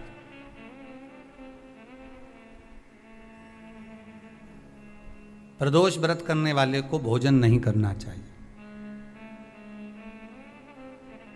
ध्यान दीजिएगा। फलाहार करो, उसमें भी नमक का सेवन मत करो। प्रदोष व्रत में नमक का सेवन वर्जित होता है। कारण क्या कारण होता है? उसका एक कारण माना गया है, नमक की वर्जितता। जिस समय पर एक नगर में एक ब्राह्मणी रहती थी, बहुत भाव से सुनिएगा, प्रदोष व्रत नमक को त्यागने का भाव। प्रदोष व्रत की किताब में भी मिल जाएगा आपको, आप पढ़ेंगे तो सुना होगा आपने। एक ब्राह्मणी रहती थी एक नगर में, उसका पति नहीं था। छोटा सा बालक एक साथ में रहता, छोटा सा बालक। अब ब्राह्मण के घर की धर्म पत्नी है,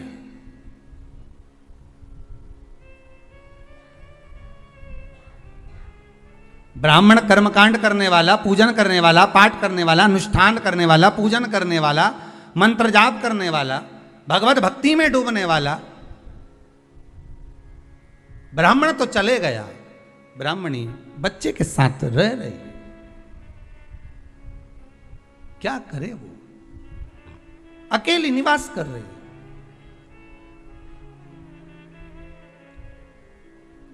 अकेली रह रही है और ब्राह्मणी बच्चे के साथ भ्रमण करती रहती, घूमती।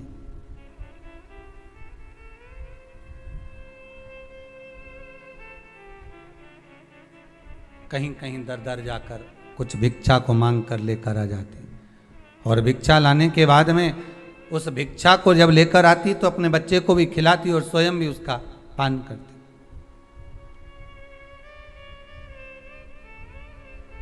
एक दिन ब्राह्मणी भ्रमण करते करते प्रदोष काल के समय पर शिव मंदिर में प्रवेश करी। प्रदोष काल के समय पर, और शंकर मंदिर में जब प्रवेश करा, प्रदोष काल किसको कहते हैं? सूर्य अस्त हो रहा हो, रात्रि प्रवेश कर रही हो, दोनों का जब मिलन हो रहा हो वो प्रदोष काल कहलाता है। दोनों का जब मिलन हो रहा, सूर्यास्त हो रहा हो, रात्रि अपना चरण बढ़ाने के लिए आगे बढ़ रही हो, और दोनों का जब मिलन हो रहा है वो प्रदोष काल है, वो प्रदोष का समय है।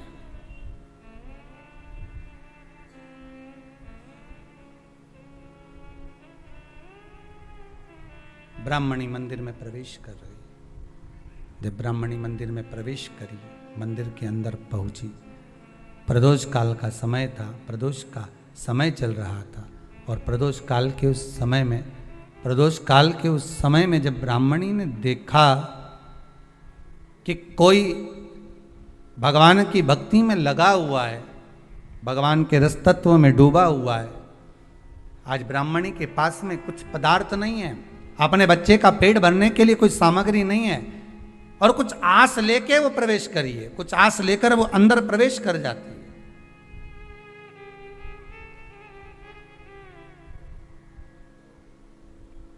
कोई ऋषि की पत्नी, कोई ब्राह्मण जन की अर्धांगिनी उस प्रदोष के समय पर शंकर का अभिषेक पूजन कर रही थी, भगवान शिव की आराधना कर रही थी, भगवान की भक्ति में डूबी हुई थी। भोला सब दुख काटो मारा,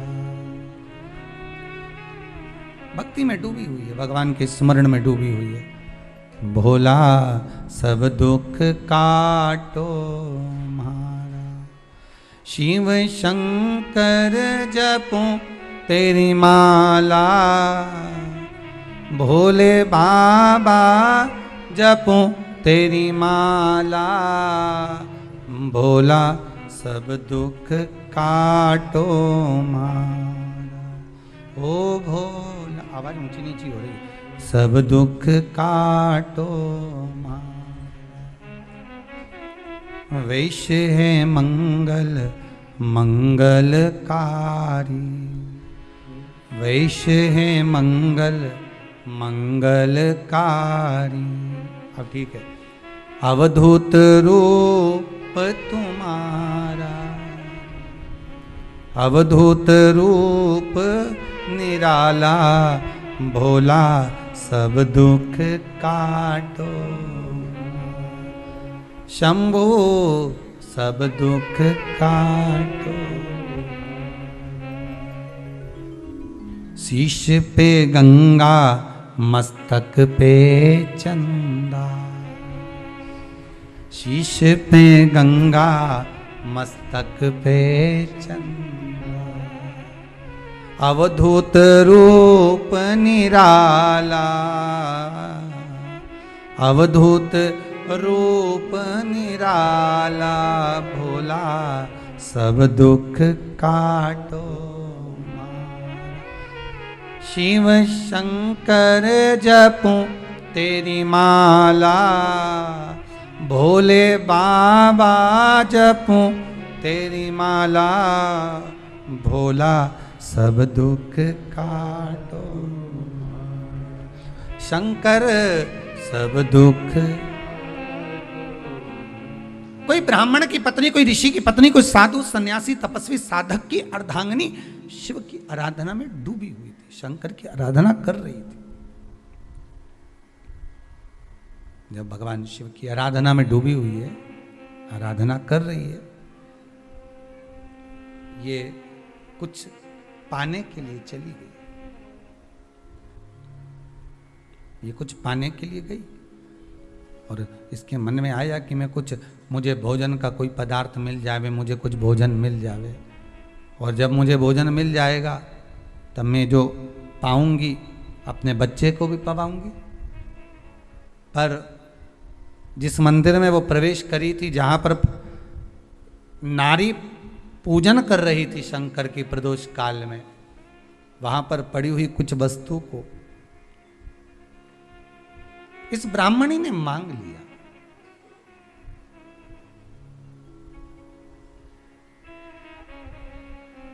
मेरे बालक को बहुत भूख लगी है, मेरा बच्चा बड़ा भूखा है, इसके भोजन के लिए थोड़ी सी सामग्री दे दीजिए, इसके भोजन के लिए थोड़ा सा कुछ रसतत्व दे दीजिए। उसने उठाया थोड़ा सा पदार्थ, कुछ जो उसके पास में था वो दिया। जब दिया तो देने के बाद जब उसे प्राप्त हुआ और होने के बाद में जब वो मिल गया उसको, तो उसने उस समय पर उस पदार्थ को जैसे ही मुख में लिया, लेते ही कहा इसमें तो स्वाद नहीं है।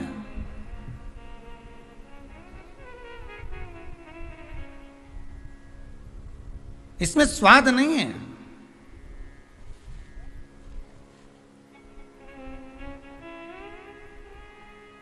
उस ब्राह्मणी ने बड़ा सुंदर एक संवाद कहा।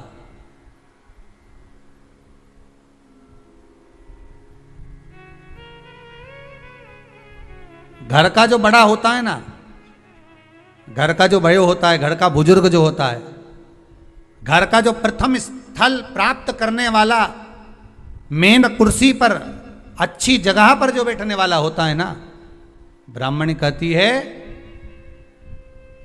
वो कभी किसी वस्तु में ऐब नहीं देखता, मिनक नहीं निकालता। जब समाज के अन्नकूट होते हैं, समाज के जब अन्नकूट होते हैं महाराज, समाज के जब अन्नकूट होते हैं, बड़ी बड़ी समाजों में जब कार्तिक महीने में अन्नकूट महोत्सव होते हैं, बहुत सारा प्रसाद बनता है।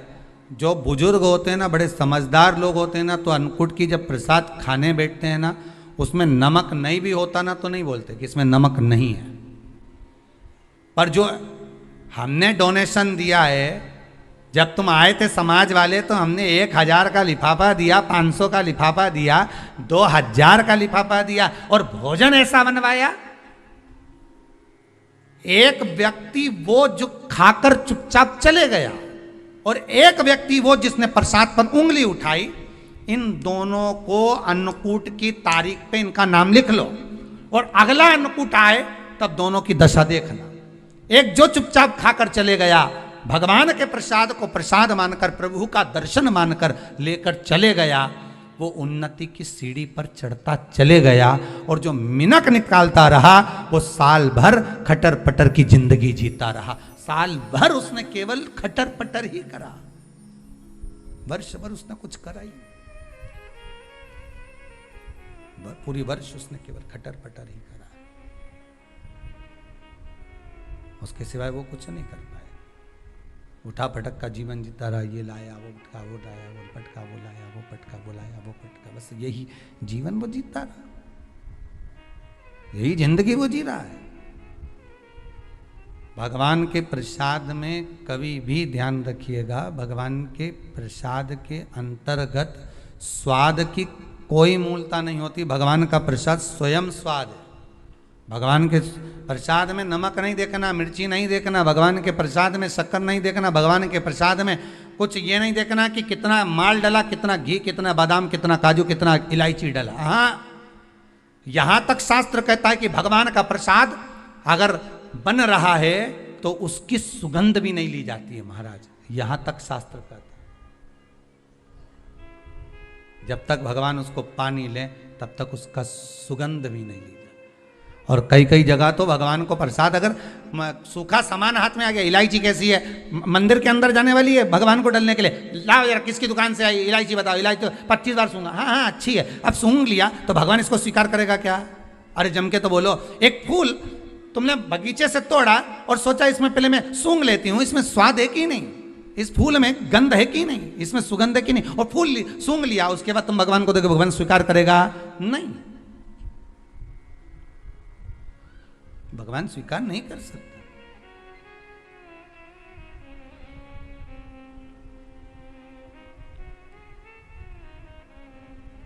धनिया पाउडर आया सब्जी में डालने के लिए, कैसी गंध है, सूंघ लिया, तुम डाल दिया, वो उसका कोई स्वाद नहीं है, उसका कोई महत्व नहीं, भगवान उसको स्वीकार नहीं कर सकता, भगवान उसको स्वीकारेगा नहीं।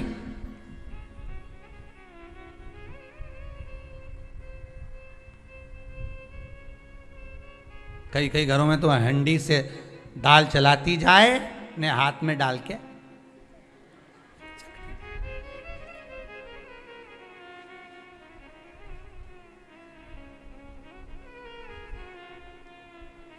यहाँ कभी आप लोग, अभी तो लॉकडाउन चल रहा है, अभी तो खेल लॉकडाउन है, तो यहाँ आने की परमिशन नहीं है आप लोगों को भी, किसी को भी। आप तो घर बैठ के कथा का आनंद लो। पर कभी आप लोग कभी कुबेरेश्वर धाम आएंगे ना, तो यहाँ पर एक चीज़ का, जैसे जो 21-21 हज़ार रुपये जिन्होंने जमा करे हैं और आजीवन भोजन भंडारे के जो सदस्य बने हैं, जिनकी तरफ से रोज़ भोजन चलता रहता है, तो आप कभी यहाँ आकर आश्रम पर जब कभी थोड़ा सा कुछ प्रसाद मिल गया, भले खिचड़ी मिली, चाहे जरा सी सब्जी भाजी मिली, जो भी मिला आपको, रोटी सब्जी पूड़ी आदि जो मिला, उसको जब आप खाएंगे ना, तो यहाँ भोजन बनने के बाद भगवान को जब भोग लग जाता है, उसके बाद ही उसको चखा जाए। यहाँ चखने का कोई क्रम नहीं, यहाँ तो बना आया और बांटा गया, खाओ प्रसाद पाओ, बस यहाँ तो एक ही क्रम है कि उस प्रसाद को पा लीजिए। उसमें कोई स्वाद नहीं देखा गया, उसमें कोई स्वाद की, यहाँ तो भगवान की दृष्टि का स्वाद होना चाहिए, उनकी अधरामृत का स्वाद होना चाहिए, उनके अधरामृत। महाराज ब्राह्मणी ने जैसी मुख में लिया थूक दिया, ये श्रेष्ठ नहीं है। जो ऋषि की पत्नी अंदर पूजन कर रही थी प्रदोष काल, उसने कह दिया, आपका चेहरा बता रहा है कि आप ब्राह्मण की धर्म पत्नी, पर आज आप दर दर जाकर अगर भिक्षा मांग रही हो, दर दर जाकर अगर भीख मांग रही हो, दर दर जाकर भिक्षा को मांग रही हो, तो इसमें आपके पति का दोष नहीं है, दोष आपका है। क्योंकि आप भगवान के प्रसाद में भी जो स्वाद देखी थी ना, ये आपका एक जन्म का नहीं है, ये ना जाने कितने जन्म का है। ब्राह्मणी के मस्तिष्क में बैठ गया, ब्राह्मणी के उस का ना वो बक्कल में नहीं अक्कल में बैठ गया कि ये स्वाद नहीं देखना। इसलिए प्रदोष व्रत के अंतर्गत ब्राह्मणी ने उस दिन से विचार कर लिया कि जैसे आप पूजन कर रही हो, जैसे आप अर्चना कर रही हो, जैसे आप आराधना कर रही हो, ऐसी आराधना, ऐसी पूजन, ऐसी भक्ति मैं भी करूंगी, ऐसी आराधना मैं भी करूंगी। अब मैं स्वाद नहीं देखूंगी। तो प्रदोष व्रत करने वाले को ध्यान रखना चाहिए कि नमक का सेवन ना करे, नमक को ना पाए, भोजन ना करे, फलाहार करिए, फल का आहार करिए, प्रयास करिए। और यदि आपने व्रत का ले लिया भोजन का कि हम तो एक टाइम फलाहार करेंगे, एक टाइम भोजन करेंगे, ऐसा भी कई लोग प्रदोष ले लेते हैं, तो वो बात आपकी है, आप तक रखो, ठीक है, अपने मन तक। ठीक है, बाबा आपकी मनोकामना पूर्ण करे, वो भी भाव रखो।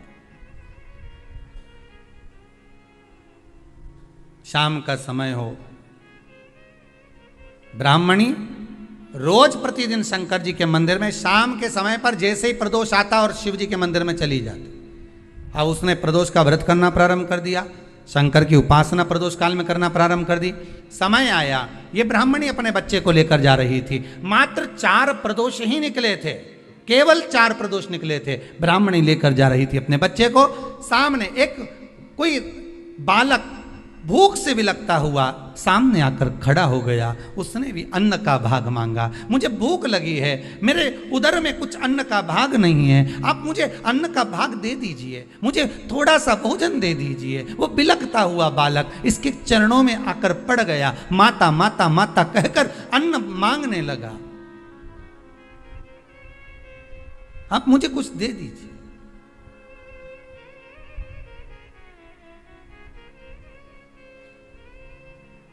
माता जो प्रसाद लेकर आ रही थी, वही प्रसाद इस बालक को दिया। आपका पिता कौन है? ध्यान नहीं। माता कौन है? ध्यान नहीं। घर ले गई ब्राह्मण उस बालक को, पाल पोस कर दोनों बच्चों को बड़ा करा। बच्चा जब बड़ा हुआ, बड़ा होने पर विदर्भ राज के राज्य का युवराज था ये। इसके राज्य पर आक्रमण कर कर इसके माता पिता को मार दिया गया था और उपद्रवियों ने उस पर कब्जा कर लिया था। जब ये बड़ा हुआ, इसको मालूम नहीं कि मैं विदर्भ राज का बेटा हूं, बस ये तो चाह रहा था जाते जाते जाते जाते विदर्भ राज में प्रवेश कर कर इसने जो देखा, अपने कुछ मित्रों को एकत्रित कर कर राज्य पर आक्रमण कर दिया। आक्रमण करा, विधर्मियों को भगा दिया,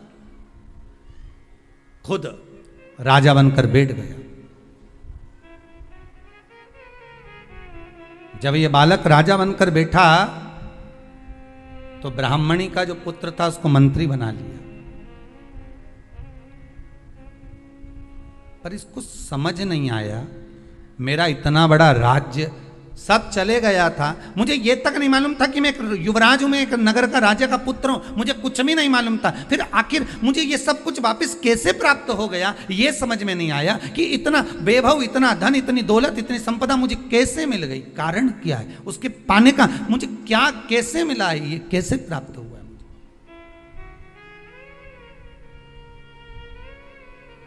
इससे पहले वाली कथा में कहा था, बहुत बड़ा दुख आए, छोटे से रूप में निकल जाए तो समझ लेना शंकर ने कृपा कर दी। बहुत दिन से काम नहीं हो रहा था, काम तुरंत हो गया, समझ लेना शिव ने कृपा कर दी। कुबेरेश्वर धाम आप आए और बाबा ने आपको बुलाया, मान लो आप आए और आए, बाबा ने आपको बुलाया और कुबेरेश्वर धाम से जाने के बाद, क्योंकि इस भूमि का तो नियम है, आप जहां बैठकर कथा सुन रहे हो, आस्था चैनल के माध्यम से, आप फेसबुक यूट्यूब के माध्यम से कथा श्रवण कर रहे हैं, सिंगल परिवार कथा करवा रहा, बड़े भाव से आप श्रवण कर रहे हैं कथा को। मेरा निवेदन है, जिस भाव से सुने, आप निवेदन कर कर सुने कि बाबा कुबेर भंडारी मेरे 3 महीने के अंदर मेरी मनोकामना पूर्ण कर देना, मेरी ये कामना है आप पूर्ण करना। तो बाबा क्यों ना करेगा, आप दिल से उसको पुकारो तो।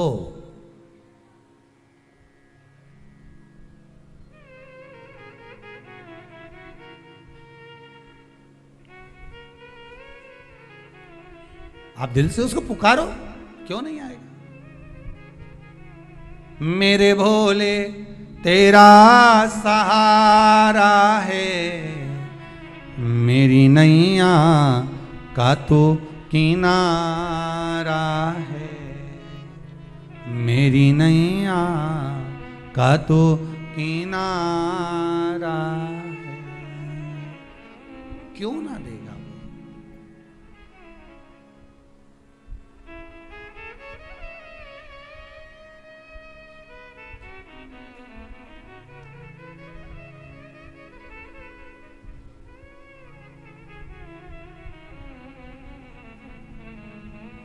महाराज, एकादशी की मृत्यु,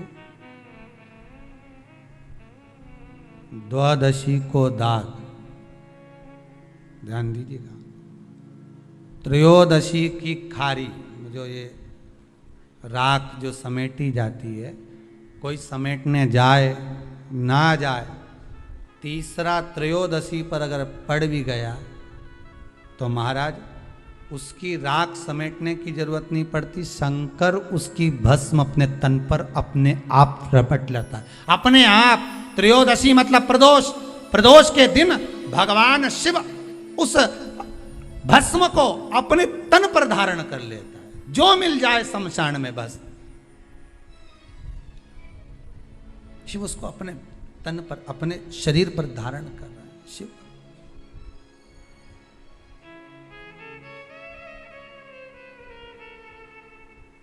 प्रदोष त्रयोदशी। महाराज, ब्राह्मणी, उस राजकुमार के मन में प्रश्न उठ गया, उस ब्राह्मण के, उस राजकुमार के मन में प्रश्न उठा कि मुझे वापिस कैसे मिला। गया, जिस माता ने पाल पोस कर बड़ा करा था उसके पास पहुंचा, माता जी के पास में जाकर कहा, माँ ये तो बताओ कि मुझे ये वापिस कैसे मिल गया, मैं नहीं जानता था, कुछ भी नहीं जानता था, ये मिला कैसे, कैसे प्राप्त हुआ है। ब्राह्मणी ने कहा मुझे नहीं मालूम, पर इतना जरूर हो सकता है कि हो सकता है कि तुम्हारा पूर्व समय का कोई पुण्य प्रबल हुआ होगा, उससे मिला होगा, हो सकता है। किसी ऋषिवर के चरणों में, गुरु के चरणों में जाकर बैठा, गुरुदेव से निवेदन करा कि ये मुझे मिला कैसे, ये वापिस मुझे कैसे प्राप्त हो गया। अरे भगवान को धन्यवाद दो कभी कभी कि तूने अच्छे घर में पैदा किया, अच्छा परिवार दिया, अच्छा पति दिया, अच्छी पत्नी दी, अच्छे बच्चे दिए, अच्छा कुटुंब दिया, घर दिया, दुकान दी, जमीन जायदाद दी, शरीर अच्छा दिया, हाथ पैर आंख नाक मुंह सब बढ़िया दिया, एक के भी निपटा के नहीं भेजा तूने।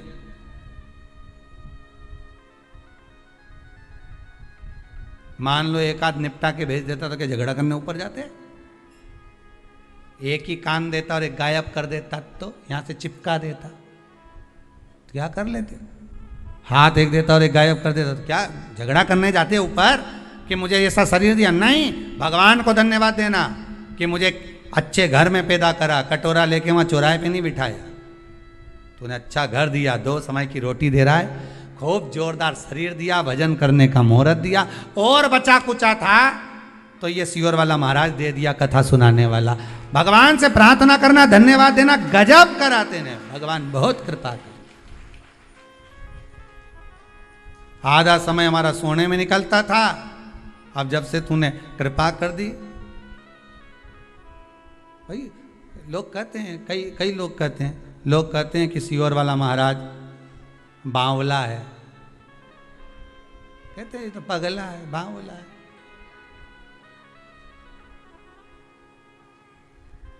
भाई दुनिया के लोग तो कहते हैं कि सियोर वाला महाराज बावला है, पर लोगों को कैसे समझाऊं, कैसे कहूं कि सियोर वाला महाराज महादेव का लाडला है, इनको कैसे समझाया। अपन तो यही कहेंगे कि ये बावला कहे तो अपन समझ लो कि शंकर के लाडले, प्रमोशन है अपना। जब रामकृष्ण परमहंस जी को लोगों ने पागल कहा, चैतन्य महाप्रभु जी को लोगों ने पागल कहा, नामदेव जी को लोगों ने पागल कहा, तुकाराम जी को लोगों ने पागल कहा, मीराबाई को लोगों ने बावरी कहा, बावरी मतलब पागल, कमली मतलब पागल। दुनिया के लोग संत महात्मा साधु सन्यासी तपस्वी साधक उपासक इन सबको पागल कहते हैं। कथा बाचने वाले पागल, कथा सुनने वाले पागल, कथा करवाने वाले पागल। समझदार तो वो हैं जो कथा सुनते ही नहीं है, वो सारे समझदार जो कथा नहीं सुने, मंदिर नहीं जाए, देवालय नहीं जाए, भजन में नहीं जाए, दान पुण्य नहीं करे, स्मरण नहीं करे, वो सब समझदार। और अपन सब पागल। पागल मतलब प्रमोशन, समझदारी मतलब डिमोशन। मीरा भई रे बावरी, बावरी कितना कितना लोगों ने गाया, अपने पिया की मीरा बनी रे जोगनिया, हंसी उड़ावे सारी सारी दुनिया, मीरा बनी रे जोगनिया। लोग पागल।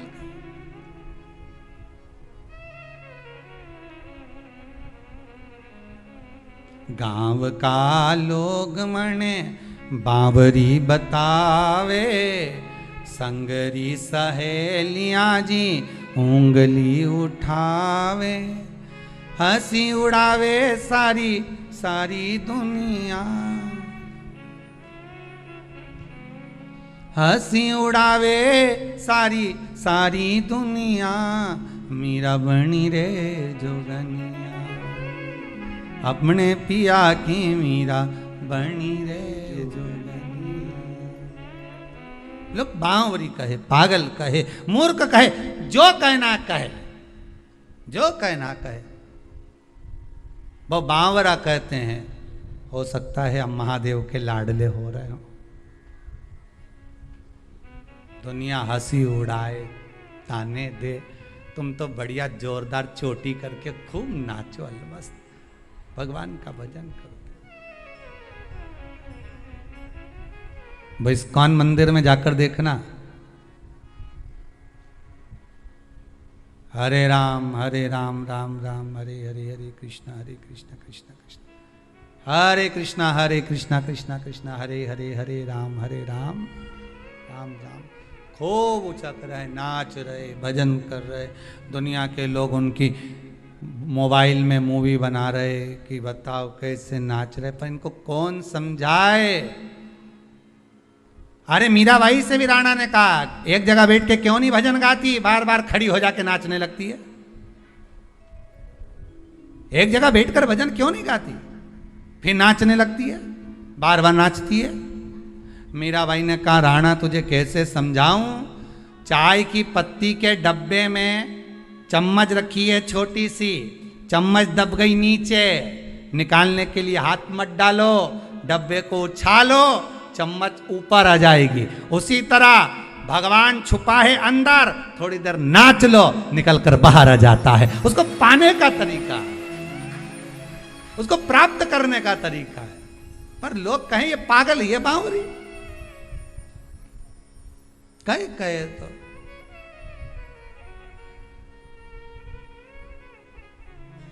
लोग पागल कहे।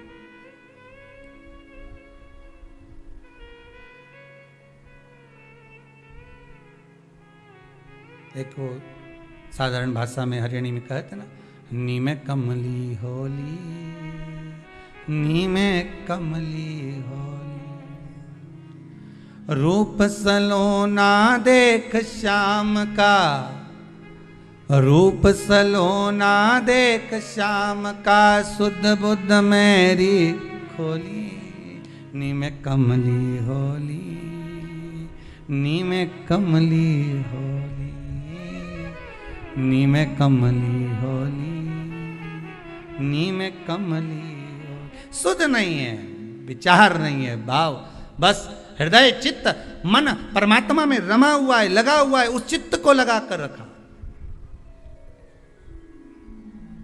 शाम का समय मालूम नहीं कहां से प्राप्त हो गया। भगवान को धन्यवाद दो, तूने दिया, खूब दिया, तेरी कृपा है जो आज बैठकर मैं भगवान की कथा सुन रही हूं, भगवत भजन करो, ये तेरी कृपा है। और भगवान ने कृपा करी। फिर दिन भर का जो समय निकला, उस ब्राह्मणी से बच्चे ने जब पूछा तो उसने कहा मैं क्या करूं और अच्छा करने के लिए, तो ब्राह्मणी के मुख से निकल गया, प्रदोष का व्रत कर ले। प्रदोष काल में जाकर भगवान शंकर की आराधना कर, शिव मंदिर में जाकर अर्चना कर, प्रदोष काल में जाकर शंकर को नमन कर। अगर प्रदोष का व्रत नहीं भी करता तो प्रदोष काल में जाकर शंकर के मंदिर में एक घृत का घी का दिया लगा दे। आपको पहले भी कहा है, तुम्हारी भगवान से अगर बैर है, भगवान के मंदिर नहीं भी जाना चाहते तो भगवान की चौखट पे ही दिया लगा दो, पर लगाओ। शाम के समय पर प्रदोष काल में बेलपत्री के पेड़ के नीचे, चाहे शंकर के मंदिर के दरवाजे पर या शिव मंदिर में, अगर आप प्रदोष के दिन दिया लगाते हो, सोमवार के दिन दिया लगाते हो, तो ऐसा कोई व्यक्ति नहीं जिसको मेरे देव अधिदेव महादेव मेरा विश्वनाथ भंडार नहीं भरता हो। खाली नहीं छोड़ेगा, दे देगा, भंडार भर देगा। कमी तो नहीं रख सकता, ये पक्का। पर तुम करना ही नहीं चाह, 2-4 सोमवार करो और उसके बाद के तो महाराज जी हमने तो करा था, हमको तो मिला ही नहीं। 2-1 प्रदोष करा तुमने, अरे 1 साल करो, सारे दर भी तो अपन ठोकर खा कर आए, इतना साल निकाला अपन ने, और 6 महीना 3 महीना 4 महीना भगवान से निवेदन तो करो, दिल से कहो तो सरी, नी भंडार भरे तो बात दूसरी, एक बार बोलो तो। पर जगत के लोगों के सामने जाकर मत कहना तो देव अधिदेव महादेव से कहना। अब वो राजकुमार ने फिर व्रत करा, और व्रत करा तो उसका फल ये हुआ कि एक गंधर्वों की कन्या अंशुमति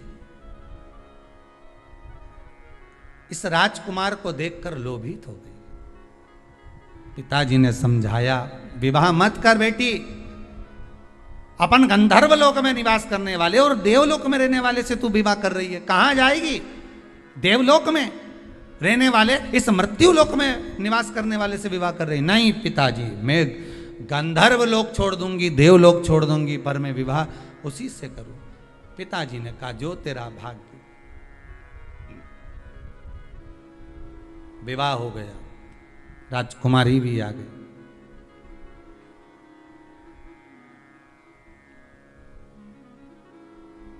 इसका चित्त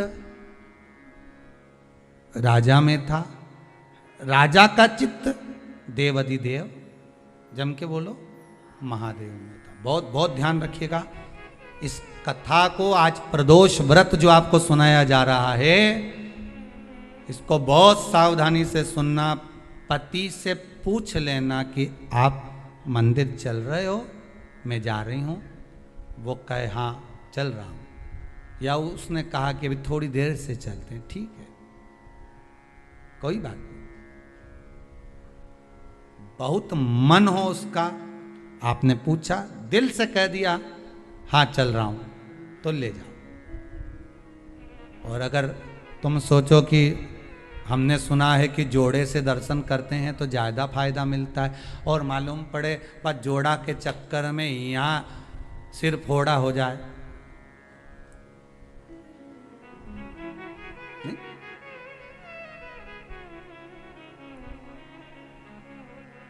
हो सकता है जोड़े के चक्कर में सिर फोड़ा हो जाए। नहीं जाना ना, मैंने एक बार मना कर दिया, कैसे नहीं जाओगे, चलो मेरे साथ। लड़ाई झगड़ा करके ले गई, मंदिर में पहुंच भी गई। इसका मन महादेव में, किसका मन लगेगा? अरे बोलो तो सही, जो पत्नी लेके गई है उसका मन पत्नी लेके गई, इसका पत्नी का मन महादेव में लगेगा क्या? ईमानदारी से बोलना नहीं, क्योंकि उसका भगोने जैसा जब मुंडा देखेगी तो बार बार अगरबत्ती भी लगे।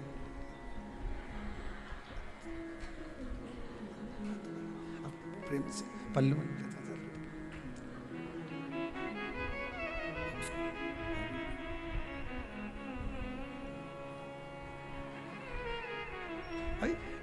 इसका मन महादेव में नहीं, अगरबत्ती जरूर लगा रही, दिया जरूर लगा रही, पर इसका मन वो भगोना में है, वो उसमें वह भेरू में लगा हुआ है,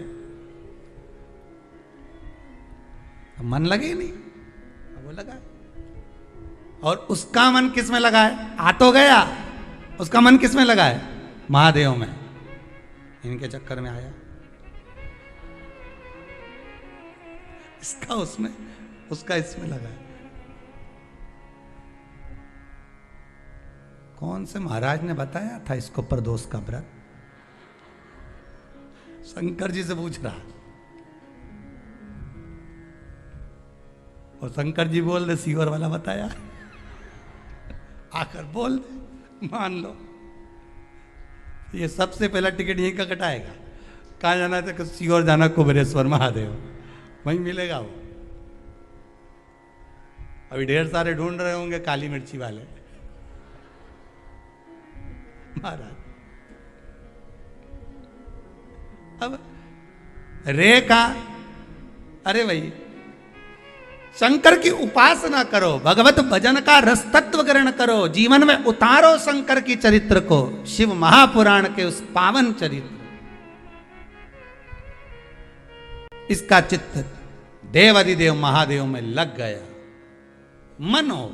अब यहां ये अंशुमति शिव जी को रिझाने में इसका तत्व नहीं, इसका तत्व है पति को रिझाने में, और पति का तत्व है शंकर को रिझाने में।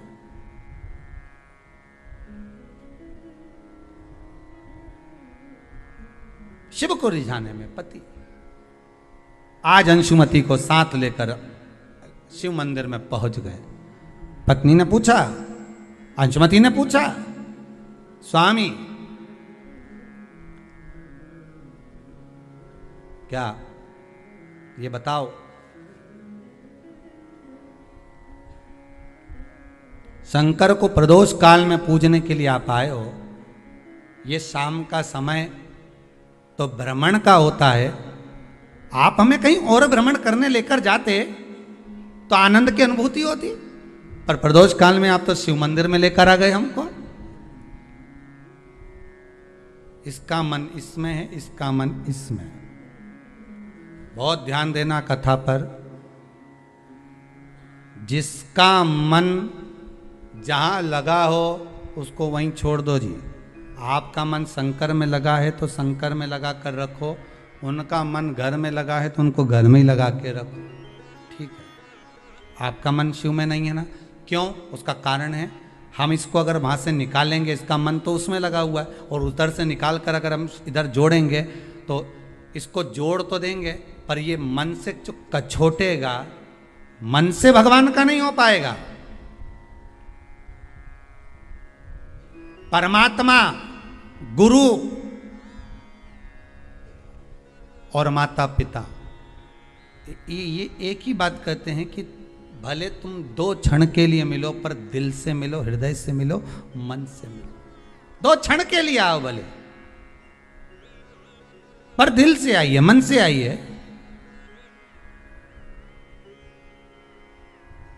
2 क्षण के लिए आओ, पर मन से, दिल से, हृदय से। अब अंशुमति का मन नहीं लगा। आखिरी में पति ने कहा, आज आपको हमारे साथ में प्रदोष की पूजन के लिए चलना है। कहीं किसी ऋषि के मुख से सुन लिया अंशुमति ने कि प्रदोष का पूजन करने से मनवांछित फल की प्राप्ति होती है, और इसकी मनवांछित फल प्राप्ति क्या थी कि जिसके साथ मेरा विवाह हुआ है, ये पति मुझसे अधिक प्रेम करे और मैं इससे अधिक प्रेम करूं, तो उसने उसको पाने के लिए प्रदोष का जब व्रत किया, साधना करी, उपासना करी, शंकर भगवान स्वतः प्रसन्न हो गए। प्रसन्न होकर उस ब्राह्मण के बालक, उस राजकुमार को देखा, और राजकुमार को देखकर कहा, राजकुमार ये आपको अधिक स्नेह करती है और आप हमें स्नेह करते हो, अर्थात इसकी करी हुई भक्ति का फल हमें आपके द्वारा प्राप्त हो जाता है, इसलिए आप इससे ये ना कहें कि हमारी भक्ति करे। इसके हृदय चित्त में जिस दिन शिव भक्ति प्रदान होगी, फिर कोई भक्ति नहीं रह पाएगी, केवल शंकर की भक्ति ही चलती रहेगी। आज संपूर्ण विश्व में शंकर की भक्ति ऐसी हृदय में बैठ गई है लोगों के कि पहले लोगों को पूजन करना नहीं आती थी, पानी चढ़ाना नहीं आता था, मंदिर का ही पानी चढ़ा देते थे, पंचामृत कैसे चढ़ाएं। कहाँ शंकर भगवान के 13 बच्चे, कहाँ अशोक सुंदरी, कहाँ जया विषहरा शामली वारी, किसको मालूम था कि शंकर भगवान की लड़कियां इतनी हैं, अशोक सुंदरी है, 5 लड़की और हैं। किसको मालूम था कि गंगा जी के यहाँ से कार्तिकेय का जन्म हुआ, प्रागट्य हुआ। ये सब लोगों को अब धीरे धीरे धीरे धीरे जो शिव महापुराण के माध्यम से मालूम होता गया, पढ़ता गया पढ़ता गया पढ़ता गया, उसका फल आज ये हो गया कि लोग मंदिर में जब पूजन करते हैं तो अपनी गलती को छाट कर अलग कर कर श्रेष्ठ पूजन करते हैं, तो भगवान श्रेष्ठ फल प्रदान करता है। यह भक्ति का बल बढ़ गया, भक्ति का बल बढ़ा है।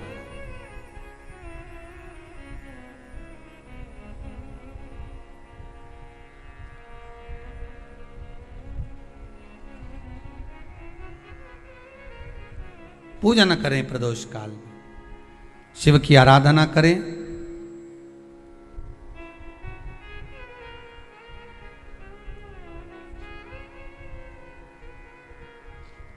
आगे वर्णन आया, प्रदोष व्रत करने वाले को प्रदोष के दिन प्रयास करना चाहिए कि रात्रि के समय पर आधा घंटा, 10 मिनट, 20 मिनट जागरण करे। जागरण मतलब थोड़ा भगवान का भजन कर ले। भले 4-5 माताएं इकट्ठी नहीं हो तो अपन अकेले ही कर लो। अपन अकेले कम है क्या भाई? अपन कम पड़े?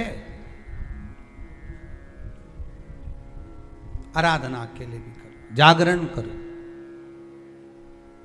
जब आपकी 11 प्रदोष हो जाए, 26 प्रदोष हो जाए, तब उद्यापन करो। उद्यापन 2 ब्राह्मणों को जोड़े से बुलाओ, ब्राह्मणों को जोड़े से बुलाकर उनके चरणों की पूजन कर कर, आराधना कर कर, सुंदर मंडप तैयार कर कर भगवान का, उसमें सुंदर रंगोली डालकर, मंडल बनवाकर पूजन करो शंकर भगवान की प्रदोष का। एक दिन पहले गणेश की आराधना करो, पूजन करो, और प्रदोष वाले दिन जो मंडल बनाए हैं पूजन अर्चना करने के लिए, जो स्थान दिया है, उसकी आराधना करो।